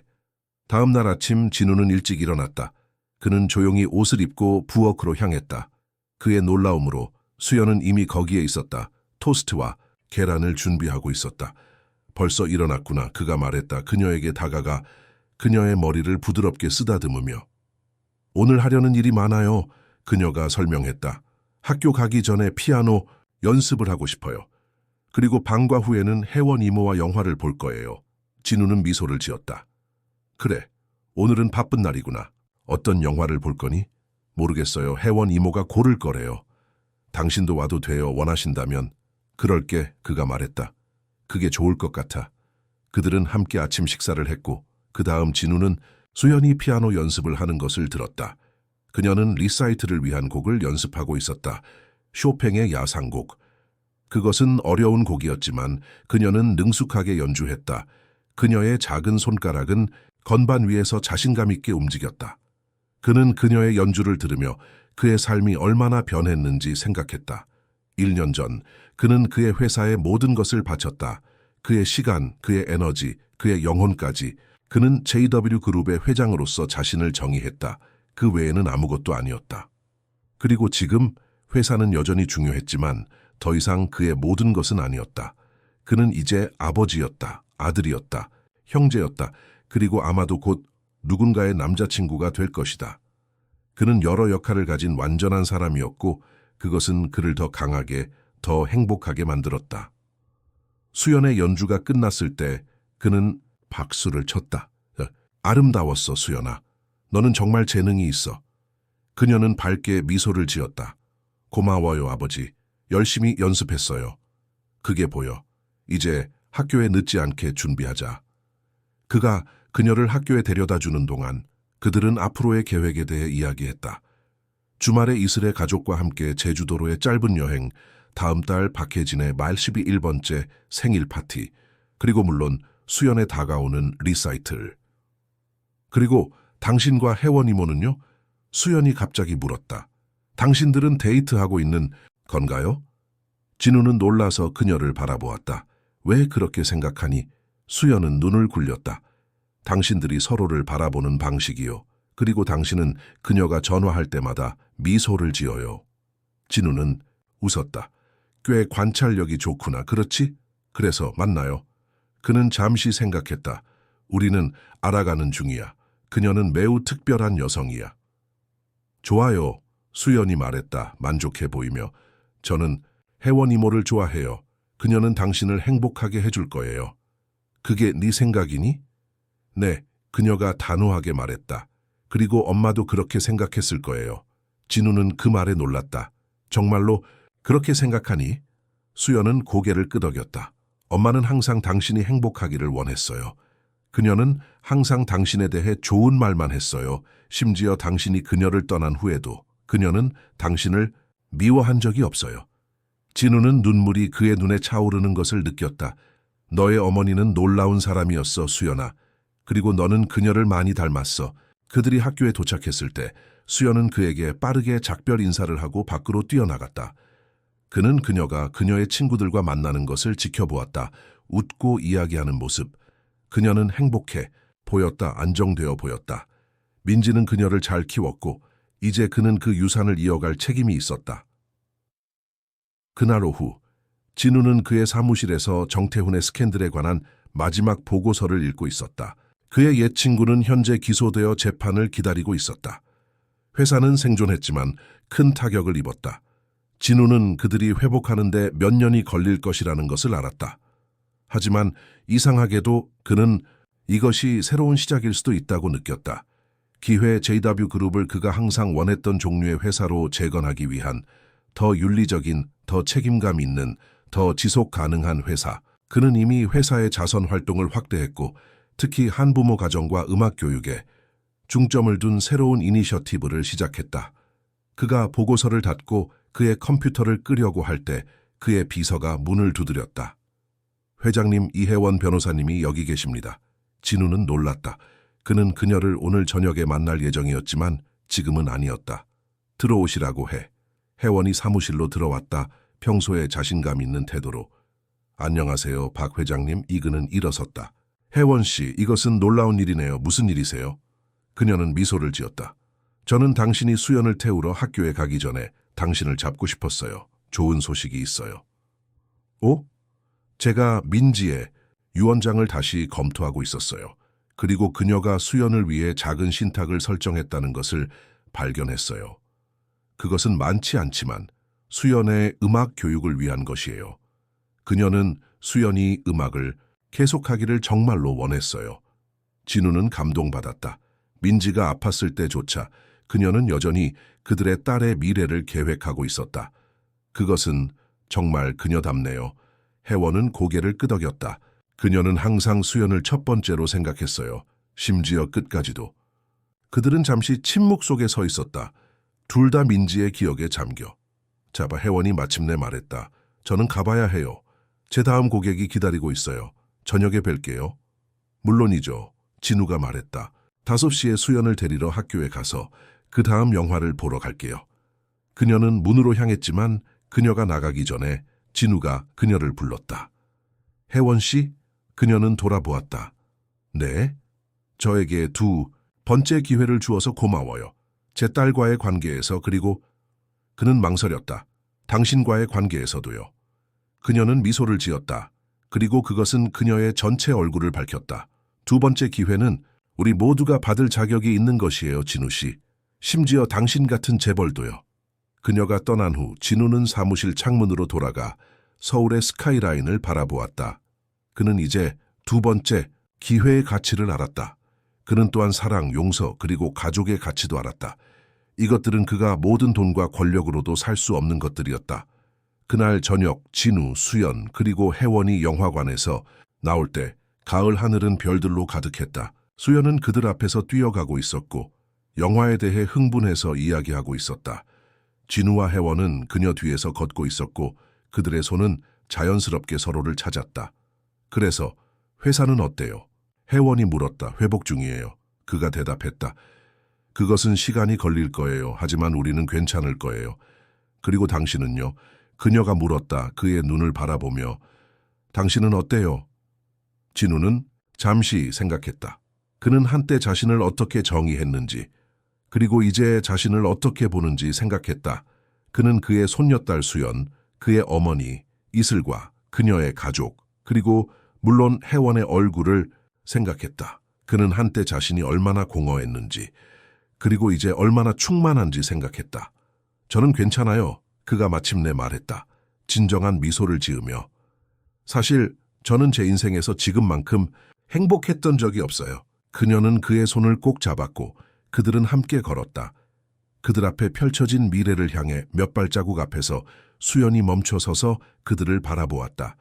그녀의 얼굴에는 따뜻한 미소가 있었다.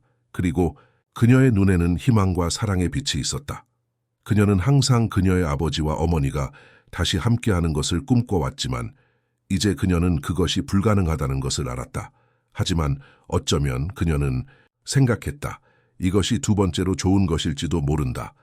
어쩌면 이것이 그녀의 아버지가 그의 2번째 기회를 통해 찾은 행복일지도 모른다. 아버지, 혜원 이모, 서두르세요. 그녀가 외쳤다. 배고파요. 진우와 혜원은 웃으며 그들의 걸음을 재촉했다. 그리고 그들이 함께 식당으로 걸어갈 때 진우는 그가 마침내 집에 왔다는 것을 알았다. 아버지로서, 아들로서, 그리고 무엇보다도 진정으로 사랑할 수 있는 사람으로서. 그리고 밤하늘에서 별 하나가 특별히 밝게 빛나는 것 같았다. 마치 민지가 미소를 짓고 있는 것처럼 그녀의 사랑하는 사람들이 마침내 평화와 행복을 찾은 것을 보며. 사랑하는 청취자 여러분, 박진우와 김수연의 감동적인 이야기가 여러분의 마음을 움직였기를 바랍니다. 이러한 감정적인 여정을 계속하기 위해 저희는 동일하게 매력적인 이야기들로 가득한 특별한 재생 목록을 준비했습니다. 왼쪽에 있는 링크를 클릭하여 찾아보세요. 이 이야기가 마음에 드셨다면 저희 채널을 구독하고 영상에 좋아요를 눌러주세요. 저희는 매일 삶의 복잡성을 탐구하는 독특한 이야기를 가져옵니다. 다음 컨텐츠를 놓치지 마세요. 여러분의 의견을 댓글로 기다리고 있겠습니다.